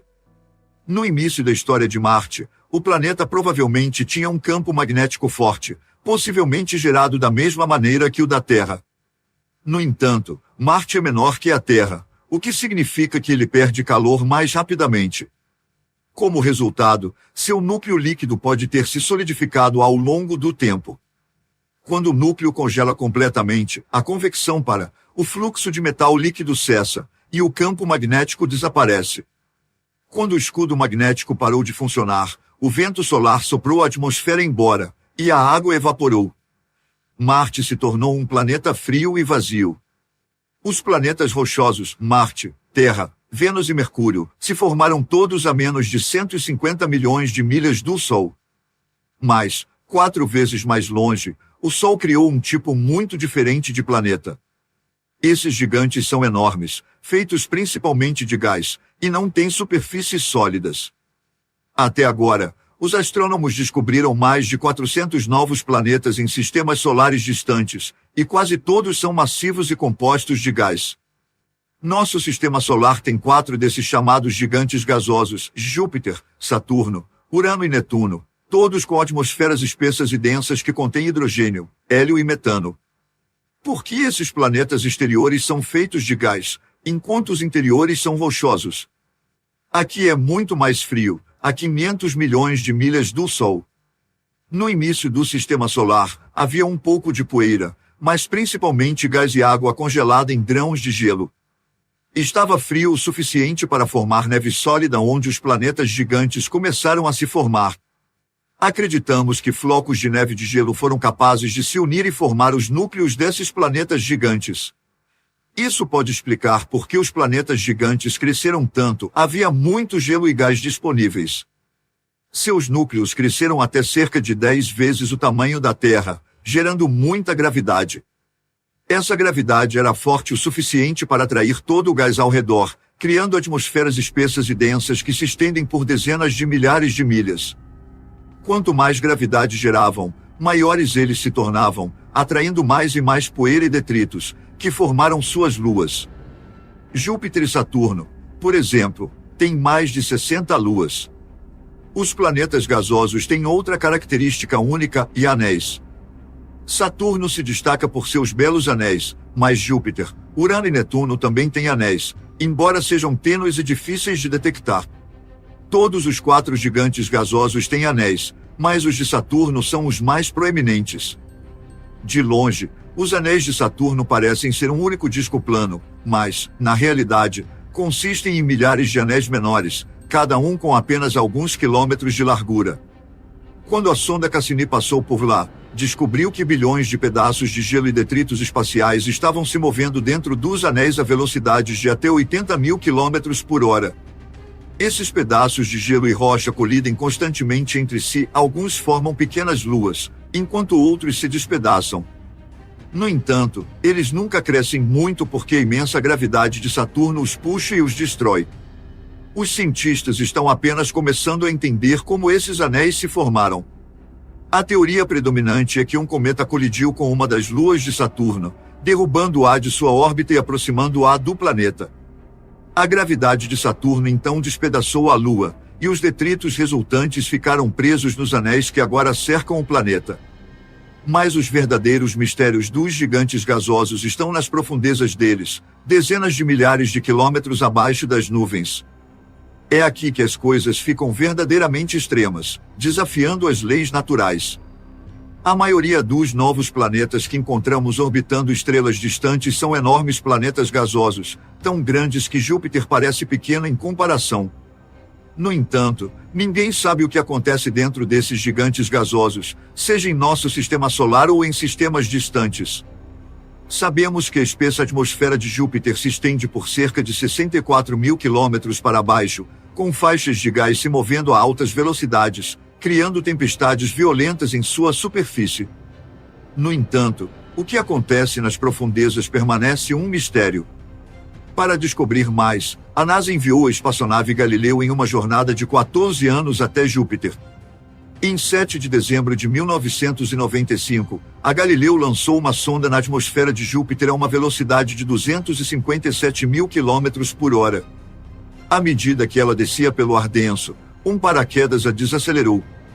A sonda observou relâmpagos nas nuvens e ventos que chegavam a 725 quilômetros por hora, transmitindo dados para a Terra por 58 minutos. O que aconteceu com a sonda Galileu que lançamos em Júpiter? Ela não atingiu nada, simplesmente continuou caindo mais fundo no ambiente de Júpiter, com a pressão aumentando continuamente. A sonda mediu pressões 23 vezes maiores do que as da Terra e temperaturas mais de 150 graus Celsius mais quentes. No ambiente de um gigante gasoso, à medida que você desce mais fundo nessa mistura de hidrogênio, que não tem uma superfície sólida, o material se torna cada vez mais denso. Eventualmente, a imensa pressão esmaga qualquer coisa dentro dela. Embora a sonda tenha descido apenas 200 quilômetros antes de ser esmagada, ela forneceu aos cientistas uma visão do que o interior de Júpiter pode ser. No entanto, o núcleo escuro do planeta continua sendo um mistério. Assim como alguns planetas rochosos, os gigantes gasosos também possuem campos magnéticos. O campo magnético de Júpiter é 20 mil vezes mais forte que o da Terra e tão vasto que se estende até Saturno, a mais de 640 milhões de quilômetros de distância. Assim como na Terra, o campo magnético de Júpiter protege sua atmosfera do vento solar, protegendo-o. Quando os cientistas estudaram o campo magnético de Júpiter, descobriram que ele também afeta as luas de Júpiter. A lua vulcânica Io, que orbita a apenas 350 mil quilômetros do planeta, lança uma tonelada de gás e poeira no espaço a cada segundo. Essa atividade é intensificada pelo campo magnético de Júpiter, criando cinturões de radiação poderosos e tornando a região ao redor de Júpiter muito dinâmica. Se você apontar uma antena de rádio para Júpiter, poderá ouvir como os planetas e o campo magnético interagem. Júpiter e Saturno conseguem produzir auroras sem o vento solar, eles geram seus próprios campos magnéticos devido ao seu tamanho imenso. Essas auroras mostram que planetas gasosos também possuem campos magnéticos. Mas como os campos magnéticos são gerados em planetas gasosos? Na Terra, isso é feito por metal líquido muito quente girando em torno do núcleo sólido de ferro do planeta. Planetas gasosos provavelmente têm um mecanismo semelhante, mas eles não têm núcleos de ferro que se aquecem tanto. Em vez disso, eles se formaram ao redor de núcleos congelados de poeira e gelo, então não temos certeza sobre os processos dentro deles. Na verdade, não sabemos do que as partes mais profundas do interior de Júpiter são feitas. É possível que Júpiter tenha um núcleo sólido em seu centro, ou talvez ainda seja líquido. Pode ser que nunca saibamos com certeza. Nenhuma sonda poderia sobreviver à jornada de 70 mil quilômetros até o centro do planeta. A espaçonave Galileu foi destruída antes de conseguir alcançar o centro do planeta. A gravidade e o calor moldam a maneira como os planetas evoluem, desde seus núcleos internos até suas atmosferas externas. São as grandes forças criativas na formação dos planetas. Mas há mais um elemento que tem um impacto significativo sobre como os planetas se formam, e esse ingrediente é a água. Os planetas podem parecer fixos e imutáveis, mas estão sempre em estado de mudança. Um planeta em nosso sistema solar perdeu sua atmosfera e se tornou um deserto. Outro planeta ficou quente demais e se transformou em um inferno. O planeta Terra também passou por mudanças, e foi a água que fez a diferença. Quando você olha para a Terra do espaço, vê muita água, afinal, somos o planeta azul. Isso deve significar que é muito úmido, certo? À primeira vista, nosso mundo parece ter muita água, afinal, 3/4 dele estão cobertos por oceanos. Mas isso não é totalmente verdade, apenas 0,06% da massa da Terra é água. Parte dela está na superfície como oceanos, e outra parte está presa em minerais, mas, na realidade, a Terra é uma rocha relativamente seca. Todos os planetas rochosos internos se formaram próximos ao Sol, então começaram secos. Qualquer água que poderiam ter tido ou evaporou ou foi eliminada em colisões massivas. A formação da Terra foi tão energética que, se tivesse havido alguma água, ela teria evaporado e deixado o planeta. Então, de onde veio toda a nova água na Terra? Quando você olha para Júpiter, Saturno, Urano e Netuno, vê que eles têm muita água presa dentro deles. Ainda mais dramaticamente, pelo menos metade da água está presente nas luas de Júpiter, Saturno, Urano e Netuno. Havia muita água lá fora no sistema solar externo. Então, como parte dessa água acabou na Terra? A resposta quase certamente reside no fato de que alguns asteroides e cometas em nosso sistema solar estavam longe o suficiente do Sol para reter sua água. Havia milhões desses asteroides e cometas ricos em água que se aventuraram no sistema solar interno, e alguns deles colidiram com o nosso planeta. Com o tempo, a Terra adquiriu a água que costumava estar nesses asteroides. Esta é a massa de água que agora cobre grande parte da Terra. Sem água na superfície, não teria havido vida. Mas e se houvesse muita água? Os oceanos seriam muito mais profundos, cobrindo os continentes e até mesmo o Monte Everest. É provável que a quantidade exata de água que a Terra possui tenha possibilitado a evolução do Homo sapiens em uma espécie tecnológica. Cerca de 4 bilhões de anos atrás, uma chuva de cometas e asteroides trouxe a quantidade certa de água para a Terra, moldando o mundo que conhecemos hoje. É possível que o mesmo processo esteja acontecendo em algum outro lugar do universo agora. Há muita água por aí, e isso é certo. O átomo mais comum no universo é o hidrogênio, e o oxigênio é um dos próximos mais comuns. H2O provavelmente é uma molécula muito comum, o que está acontecendo em nosso universo. Portanto, a água está em todo o universo, e também estamos descobrindo que planetas estão por toda parte. Mas ainda não encontramos outro planeta onde a água existe em forma líquida. Os cientistas já descobriram mais de 400 novos planetas, mas nenhum deles se parece com o nosso mundo. O que ainda não encontramos é um planeta em torno de outra estrela que tem aproximadamente o mesmo tamanho, massa e composição química que a Terra. Continua sendo um objetivo extraordinário para a humanidade encontrar outros lugares que nos lembrem de casa. Mas continuaremos procurando. Sabemos que só a nossa galáxia tem cerca de 200 bilhões de estrelas, e até 40 bilhões delas podem ter seus próprios planetas. Estamos entrando no que, no futuro, será chamado de a Era Dourada da Exploração Planetária. Começaremos a realmente entender, pela primeira vez, como as coisas são diferentes lá fora. Acho que este será um momento muito emocionante. As leis da física e da química nos dizem como os planetas são formados. Muitos cientistas acreditam que é apenas uma questão de tempo até encontrarmos outro planeta como a Terra, um que se formou a partir dos mesmos materiais, no lugar certo, com a quantidade certa de água. Uma coisa é certa, e há bilhões de planetas lá fora esperando para serem descobertos. Senhoras e senhores, bem-vindos ao tema de hoje, e alienígenas, eles são reais? Eles existem? E, se sim, como eles se parecem? Hoje, vamos mergulhar fundo no tópico dos alienígenas, explorando várias teorias e fatos sobre essas criaturas misteriosas. A vida extraterrestre existe, que esta é a teoria de que a vida existe em outros lugares do universo, talvez até mesmo dentro do nosso próprio sistema solar. A vida microbiana poderia existir em Marte ou em algumas das luas de Júpiter e Saturno, por exemplo. Formas de vida mais complexas, como civilizações inteligentes, também podem existir em planetas que orbitam outras estrelas. O paradoxo de Fermi. O paradoxo de Fermi sugere que, se a vida inteligente é comum no universo, por que ainda não detectamos nenhuma evidência disso? Algumas teorias sugerem que civilizações inteligentes tendem a se autodestruir, enquanto outras propõem que estão muito distantes ou não têm desejo de se comunicar conosco. Alienígenas antigos. Esta teoria sugere que alienígenas visitaram a Terra no passado e influenciaram a história e a cultura humanas. Defensores dessa teoria apontam para artefatos antigos e textos como evidência de visitas alienígenas. Avistamentos de OVNIs, que objetos voadores não identificados são frequentemente citados como evidência de visitas alienígenas. Embora muitos avistamentos possam ser explicados por fenômenos naturais ou objetos feitos pelo homem, alguns permanecem inexplicáveis e podem ser evidências de visitas extraterrestres. A teoria da simulação, e esta teoria propõe que toda a nossa realidade é uma simulação de computador criada por uma civilização avançada.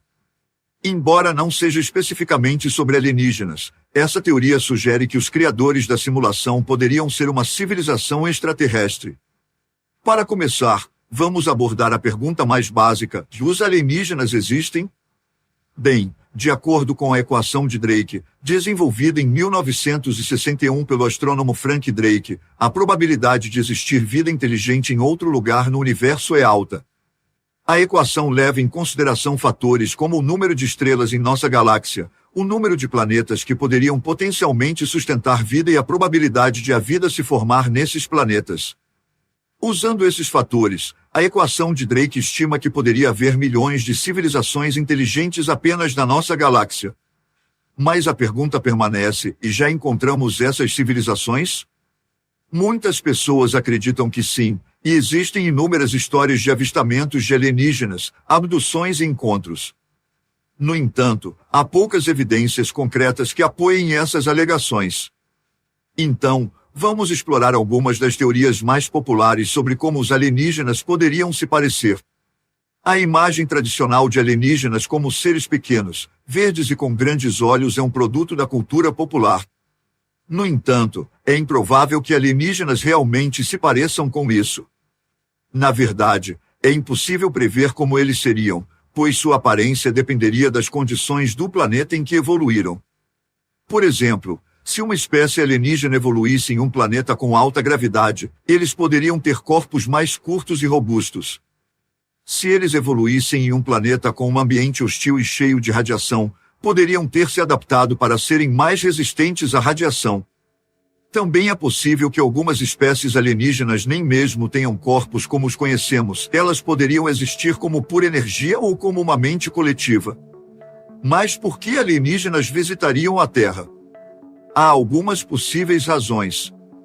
Alguns cientistas especulam que os alienígenas podem estar interessados no nosso planeta por causa de sua localização única no universo. A Terra está em uma zona habitável, a não é muito quente, nem muito fria, e têm as condições certas para a vida prosperar. Os alienígenas podem estar interessados em estudar nosso planeta para aprender mais sobre como a vida pode sobreviver nessas condições. Outra razão pela qual os alienígenas poderiam visitar a Terra seria para fazer contato conosco. Se existem milhões de civilizações inteligentes da galáxia, é possível que algumas delas estejam tentando se comunicar conosco. No entanto, se for esse o caso, eles podem estar se comunicando de maneiras que nem conseguimos compreender. Seus métodos de comunicação podem ser muito diferentes dos nossos. Então, o que devemos fazer se algum dia encontrarmos alienígenas? Muitos cientistas acreditam que devemos abordar qualquer encontro com cautela. Devemos evitar fazer movimentos bruscos ou ações agressivas, pois isso pode ser interpretado de maneira errada pelos alienígenas. Em vez disso, devemos tentar nos comunicar de maneira pacífica e não ameaçadora. Se conseguirmos fazer contato com alienígenas, isso poderia ter implicações profundas para nossa compreensão do universo. Poderia desafiar nossas crenças sobre nosso lugar no cosmos e nos forçar a enfrentar algumas das grandes questões sobre a vida, o universo e tudo mais. Agora que exploramos algumas teorias e possibilidades sobre a vida alienígena, vamos considerar a ideia do paradoxo de Fermi. Esse paradoxo faz a seguinte pergunta: se há tantas civilizações inteligentes por aí, por que não vimos nenhuma evidência delas? Por que não detectamos sinais ou observamos espaçonaves de outros mundos?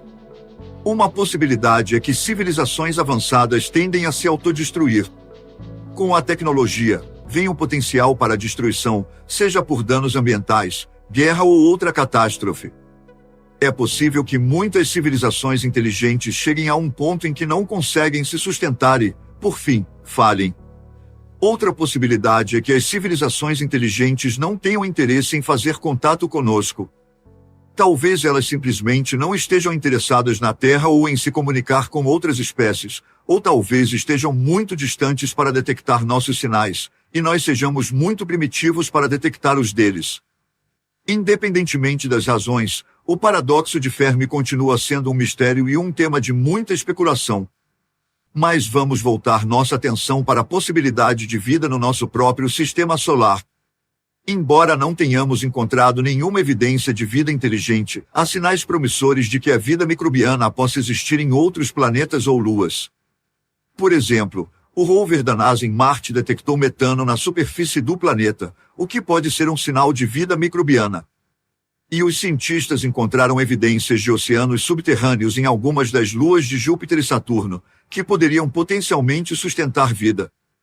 Se encontrarmos evidências de vida microbiana em nosso próprio sistema solar, seria uma grande descoberta e poderia ter implicações significativas para nossa compreensão da vida no universo. Vamos considerar as possíveis implicações de descobrir vida inteligente. Se fizermos contato com uma civilização alienígena, isso poderia ter impactos profundos na nossa sociedade e na nossa compreensão do universo. Por um lado, poderia desafiar nossas crenças e visões de mundo. Poderíamos ter que reavaliar nossas ideias sobre nosso lugar no cosmos, nossas crenças religiosas e filosóficas e nossa compreensão das origens da vida. Também poderia levantar questões sobre a ética de interagir com outras espécies inteligentes e as responsabilidades que vêm com essas interações. Outro impacto potencial está na nossa tecnologia e progresso científico. Se encontrássemos uma civilização mais avançada, poderíamos aprender com sua tecnologia e conhecimento, acelerando nosso próprio desenvolvimento. Por outro lado, isso também poderia representar uma ameaça, caso os alienígenas tivessem intenções hostis. É difícil afirmar com certeza se os alienígenas, caso existam, seriam perigosos para nós. Não temos evidências concretas de vida extraterrestre inteligente, então qualquer especulação sobre suas intenções ou comportamentos é puramente hipotética. Algumas pessoas argumentam que os alienígenas poderiam ser perigosos se fossem mais tecnologicamente avançados que nós e tivessem a capacidade de nos conquistar ou destruir.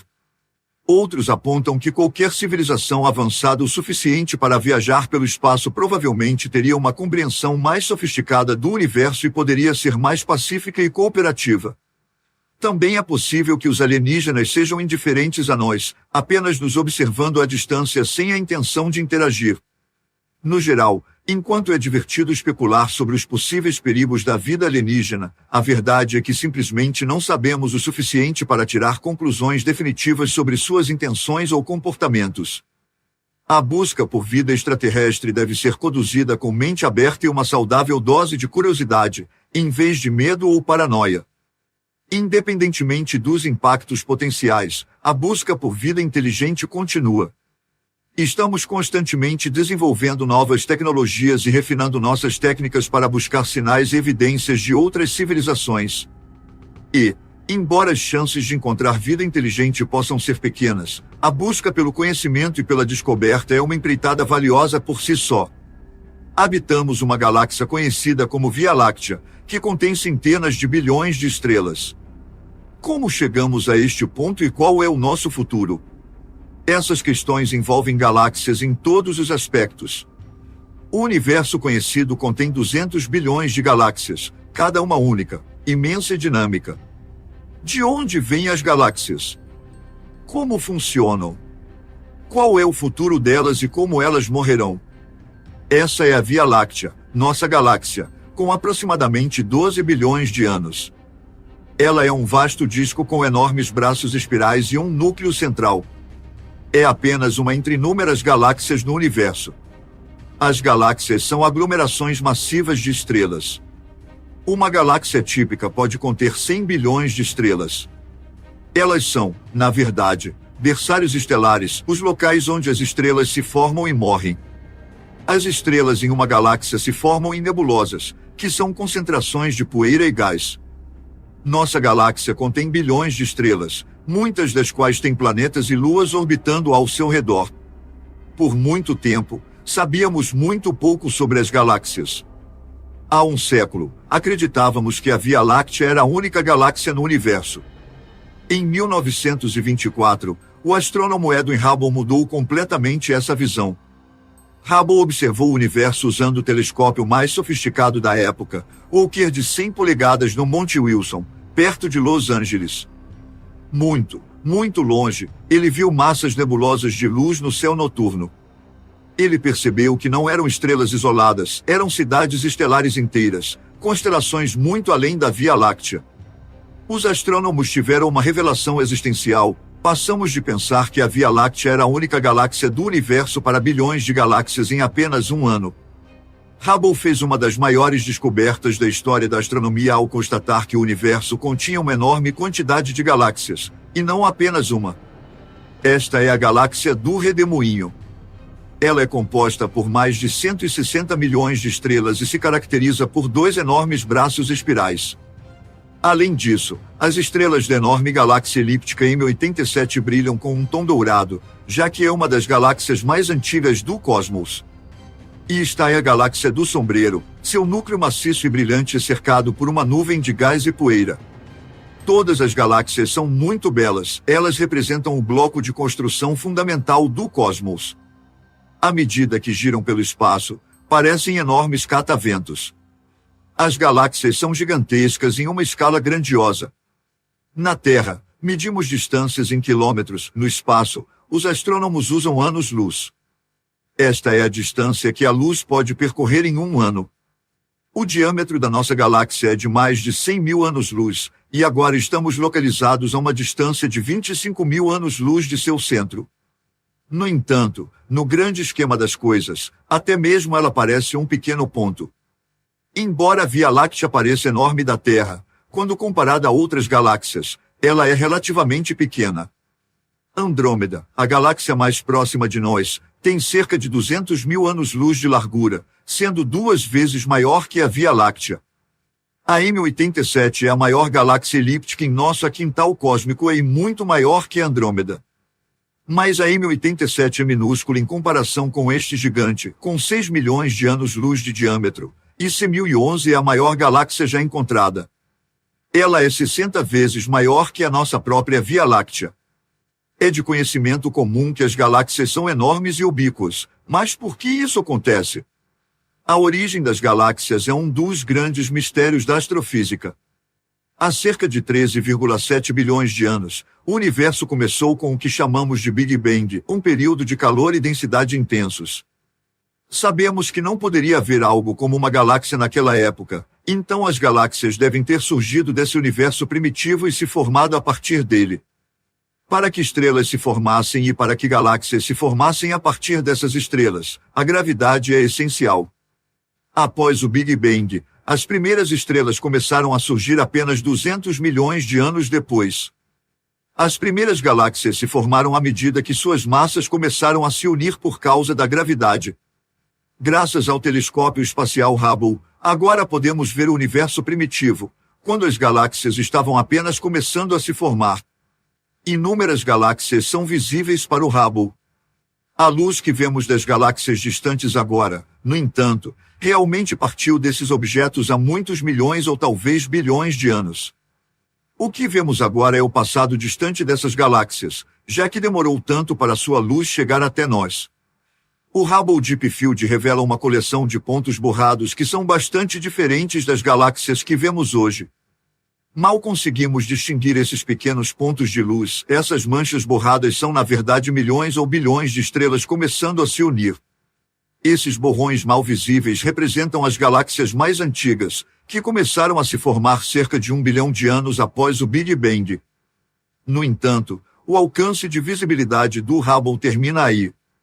Para viajar muito mais para trás no tempo, precisamos de um tipo diferente de telescópio, tão grande que não pode ser enviado ao espaço. Esse telescópio poderia não apenas identificar galáxias primordiais, mas também traçar sua evolução. A evolução da formação de galáxias e aglomerados de galáxias pode ser acompanhada, com todas as galáxias que se desenvolveram desde que o cosmos tinha apenas algumas centenas de milhares de anos, deixando suas marcas para nós observarmos. Finalmente, os cientistas podem começar a responder à pergunta: como eram as galáxias jovens? As galáxias evoluíram de aglomerados de estrelas para a complexa teia de sistemas que vemos hoje, e esse processo está sendo observado pelos astrônomos. Pelo que podemos dizer, as maiores estruturas do universo hoje se originaram como aglomerados de estrelas, evoluíram para galáxias, formaram aglomerados de galáxias, e por fim, se uniram em superaglomerados de galáxias. Nas galáxias primordiais, havia muita poeira estelar, gás e estruturas irregulares. No entanto, as galáxias modernas parecem organizadas e ordenadas. Quando e como aglomerados caóticos de galáxias se tornaram espirais e rodas organizadas? A resposta está na gravidade. Galáxias são moldadas pela gravidade, e seus efeitos determinam seu destino. No centro da maioria das galáxias há uma fonte de gravidade incrivelmente forte e destrutiva, e a nossa própria Via Láctea tem uma escondida em seu núcleo. Já se passaram mais de 12 bilhões de anos desde que as galáxias surgiram pela primeira vez. Esses conglomerados estelares podem assumir muitas formas, desde espirais até gigantescas esferas de estrelas. No entanto, ainda há muito que não entendemos sobre as galáxias. Como as galáxias evoluíram para suas formas atuais? As galáxias espirais sempre precisaram ser espirais? A resposta quase certamente é não. Galáxias jovens são uma mistura de estrelas, gás e poeira, são desorganizadas e caóticas. Elas começam como formações caóticas, como a galáxia do Redemoinho, e depois, ao longo de bilhões de anos, desenvolvem-se em formas mais ordenadas. A Via Láctea não nasceu de uma única galáxia, mas de um aglomerado de várias. Nossa Via Láctea originou-se como uma coleção de formações distintas, objetos de tamanhos e formas variadas que, gradualmente, se fundiram para se tornarem a galáxia que vemos hoje. A gravidade é o que mantém os diversos componentes unidos ao longo do tempo. Ela gradualmente atrai as estrelas, fazendo com que acelerem e se achatem em forma de disco, com braços espirais massivos reunindo poeira estelar e gás. Esse processo foi repetido inúmeras vezes em todo o cosmos. Embora visualmente distintas, essas galáxias compartilham o fato de que todas parecem orbitar o mesmo objeto central. Por muito tempo, os pesquisadores se perguntaram o que poderia alterar o comportamento de uma galáxia e descobriram de um buraco negro, e não qualquer tipo de buraco negro, mas um buraco negro supermassivo. A descoberta de quantidades extremas de radiação provenientes dos centros de certas galáxias foi o primeiro indício de buracos negros supermassivos. Nessas galáxias, os buracos negros estão consumindo seu entorno como em um grande banquete de ação de graças.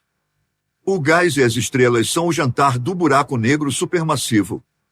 Às vezes, os buracos negros consomem sua comida tão rapidamente que a lançam no espaço em feixes de pura energia.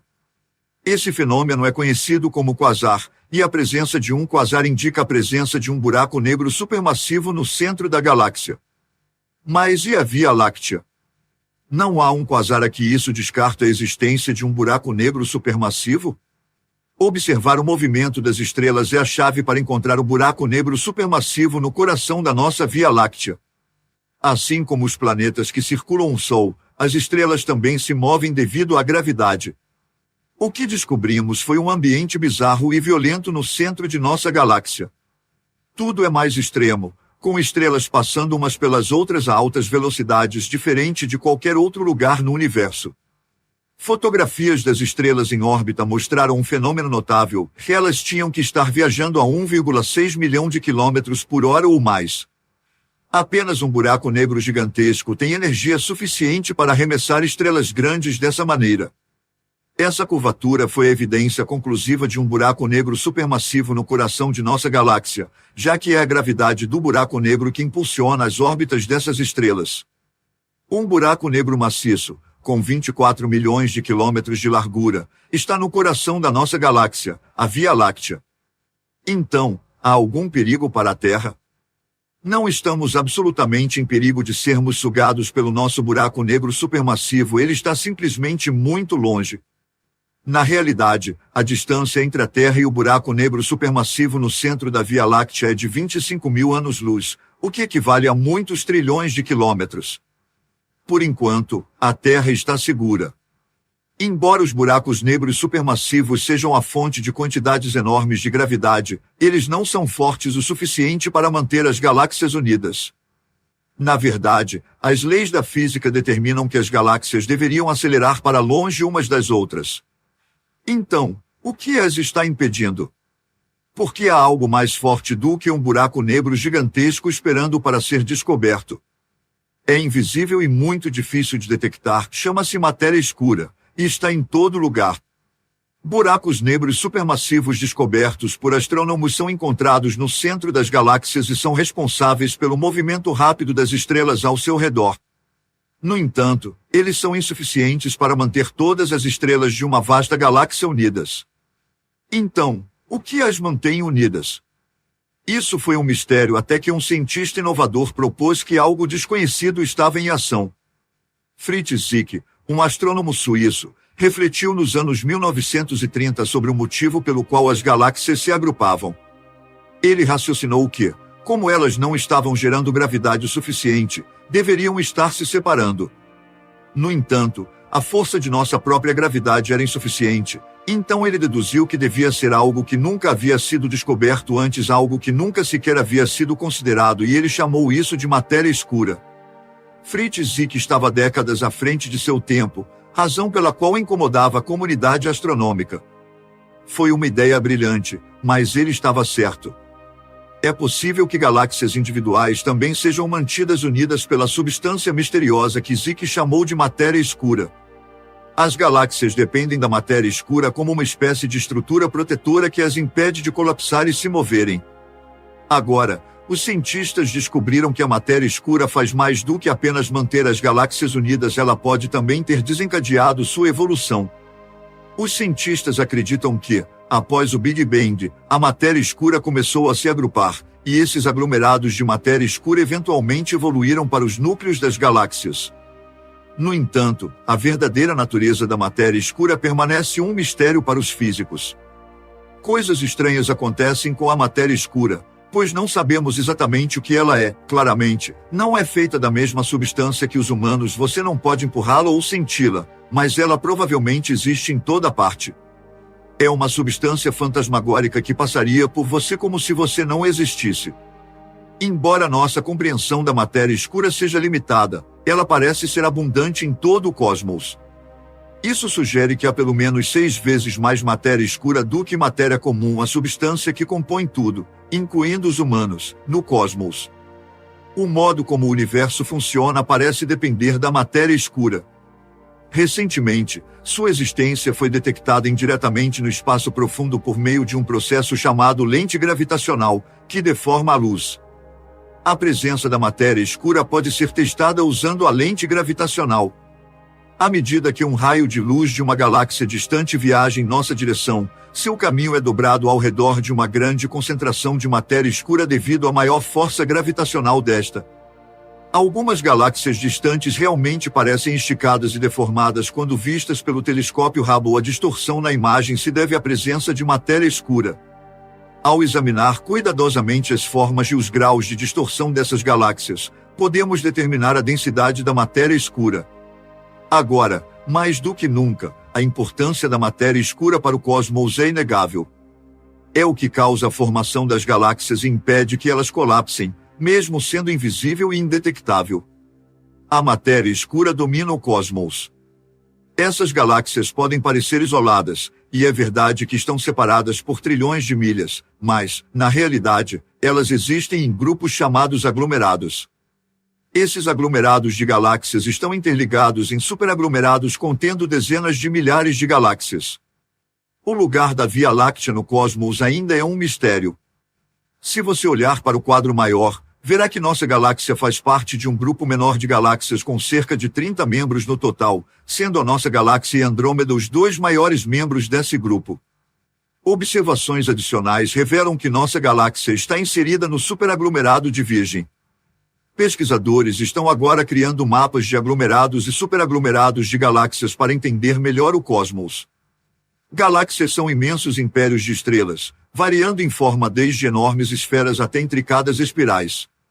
O problema é que elas estão sempre evoluindo. Quando olhamos para o cosmos, é fácil supor que nossa galáxia não mudou por eras, mas ela mudou. A Via Láctea é uma galáxia dinâmica, e sua natureza fundamental tem mudado ao longo dos éons cósmicos. Galáxias não apenas evoluem, elas também se movem, e às vezes colidem umas com as outras. Quando duas galáxias colidem, elas se fundem ao longo de milhões de anos. Esse tipo de colisão acontece o tempo todo no cosmos, e nossa própria Via Láctea não é exceção. Estamos em rota de colisão com a galáxia de Andrômeda, e isso significa problemas para a Via Láctea. A uma velocidade de cerca de 400 mil km por hora, nossa galáxia Via Láctea colidirá com Andrômeda em cerca de 5 a 6 bilhões de anos. Será o fim da galáxia Via Láctea. Se você pudesse olhar para o espaço, veria a galáxia de Andrômeda inteira vindo em nossa direção a uma velocidade tremenda. À medida que as duas galáxias interagem, elas se tornarão cada vez mais distorcidas e mais próximas uma da outra. Haverá uma dança de morte entre as duas galáxias. Sempre que galáxias colidem, elas ejetam nuvens de gás e poeira em todas as direções. À medida que galáxias colidem, sua gravidade combinada arrancará estrelas de suas órbitas e as lançará no vazio. À medida que nos aproximamos do apocalipse da galáxia Via Láctea, será um evento espetacular. As duas galáxias eventualmente passarão uma pela outra e se fundirão em uma única galáxia. A Via Láctea e Andrômeda, como as conhecemos, deixarão de existir, e uma nova galáxia, Nilcomeda, nascerá. Ela parecerá uma galáxia completamente nova. Não há como evitar o que vai acontecer, mas a questão é, o que isso significa para o planeta Terra? Podemos ser arremessados para o espaço sideral quando os braços da galáxia Via Láctea forem despedaçados, ou podemos acabar no centro dessa nova galáxia. Estrelas e planetas serão espalhados por todos os lados, então isso pode muito bem ser o fim do planeta Terra. Galáxias em todo o universo continuarão a colidir, mas essa era de canibalismo galáctico eventualmente passará, porque é uma força ainda mais destrutiva no universo, uma força que nada pode parar. Ela eventualmente rasgará o cosmos, esticando tudo até que as galáxias sejam empurradas para longe umas das outras. Pesquisadores identificaram uma nova força cósmica, se ela se chama energia escura. Ao contrário da matéria escura, a energia escura tem o efeito oposto, ela afasta as galáxias, em vez de aproximá-las. A energia escura, que descobrimos apenas na última década e que domina o universo, é significativamente mais misteriosa. Não temos ideia de por que ela existe ou do que é feita. Sabemos de sua presença, mas, além disso, nossa compreensão é limitada. A energia escura é realmente estranha. As coisas resistem e são empurradas umas para longe das outras como se o próprio espaço contivesse pequenas molas. No futuro distante, os cientistas preveem que a energia escura superará a matéria escura no cosmos. Quando isso acontecer, as galáxias começarão a se afastar umas das outras. Eventualmente, a energia escura fará com que as galáxias desapareçam ao acelerar a expansão do universo, empurrando todas as galáxias cada vez mais para longe de nós até que se tornem invisíveis e se movam mais rápido do que a velocidade da luz. Nesse ponto, todo o resto no cosmos desaparecerá diante dos nossos olhos. No entanto, o restante do cosmos não desaparecerá hoje nem amanhã, mas pode desaparecer em 1 trilhão de anos. Galáxias ficarão sozinhas no vazio. Mas isso não acontecerá por muito tempo. O cosmos está florescendo agora, e as galáxias estão criando condições favoráveis para a vida existir. Sem galáxias, eu não estaria aqui, você não estaria aqui, e talvez a própria vida não existisse. Isso é lamentável para nós porque a única razão pela qual a vida evoluiu na Terra é que nosso pequeno sistema solar foi formado na parte certa da galáxia. Se estivéssemos mais perto do centro, não estaríamos aqui. A vida no centro de uma galáxia pode ser extremamente perigosa. De fato, a proximidade de nosso sistema solar com o núcleo da galáxia o tornaria tão radioativo que seria impossível sustentar a vida em qualquer forma. Estar muito longe do centro seria igualmente ruim lá fora. Não há tantas estrelas, e talvez não existíssemos. Então, de certo modo, estamos na zona habitável da galáxia, nem muito perto nem muito longe, mas no ponto certo. Pode haver milhões de estrelas na zona habitável cósmica onde as condições são ideais para a vida. Além disso, se nossa galáxia pode sustentar a vida, outras galáxias também deveriam ser capazes de fazê-lo. O cosmos é vasto, e o mais incrível é que continuamos aprendendo coisas novas sobre ele. Sempre que achamos que resolvemos um problema, descobrimos que ele faz parte de um problema ainda maior. Isso é incrível. Nossa galáxia Via Láctea, e as galáxias além dela, estão cheias de mistérios e perguntas sem resposta. Quem teria imaginado há 20 anos que seríamos capazes de identificar o buraco negro no centro de nossa galáxia? Quem teria previsto há 20 anos que a comunidade astronômica aceitaria a existência de matéria escura e energia escura? Devemos nos sentir maravilhados por estarmos vivos neste momento específico da história cósmica, neste planeta específico, nos arredores desta galáxia específica, com a capacidade de ponderar questões e buscar respostas em todo o cosmos. As galáxias nascem, evoluem, colidem e morrem. A Via Láctea é um lar afortunado para a vida inteligente. Nosso destino está entrelaçado com o de todas as galáxias. Em última análise, nosso destino está em suas mãos, pois são elas que nos criaram e estão moldando nossas identidades.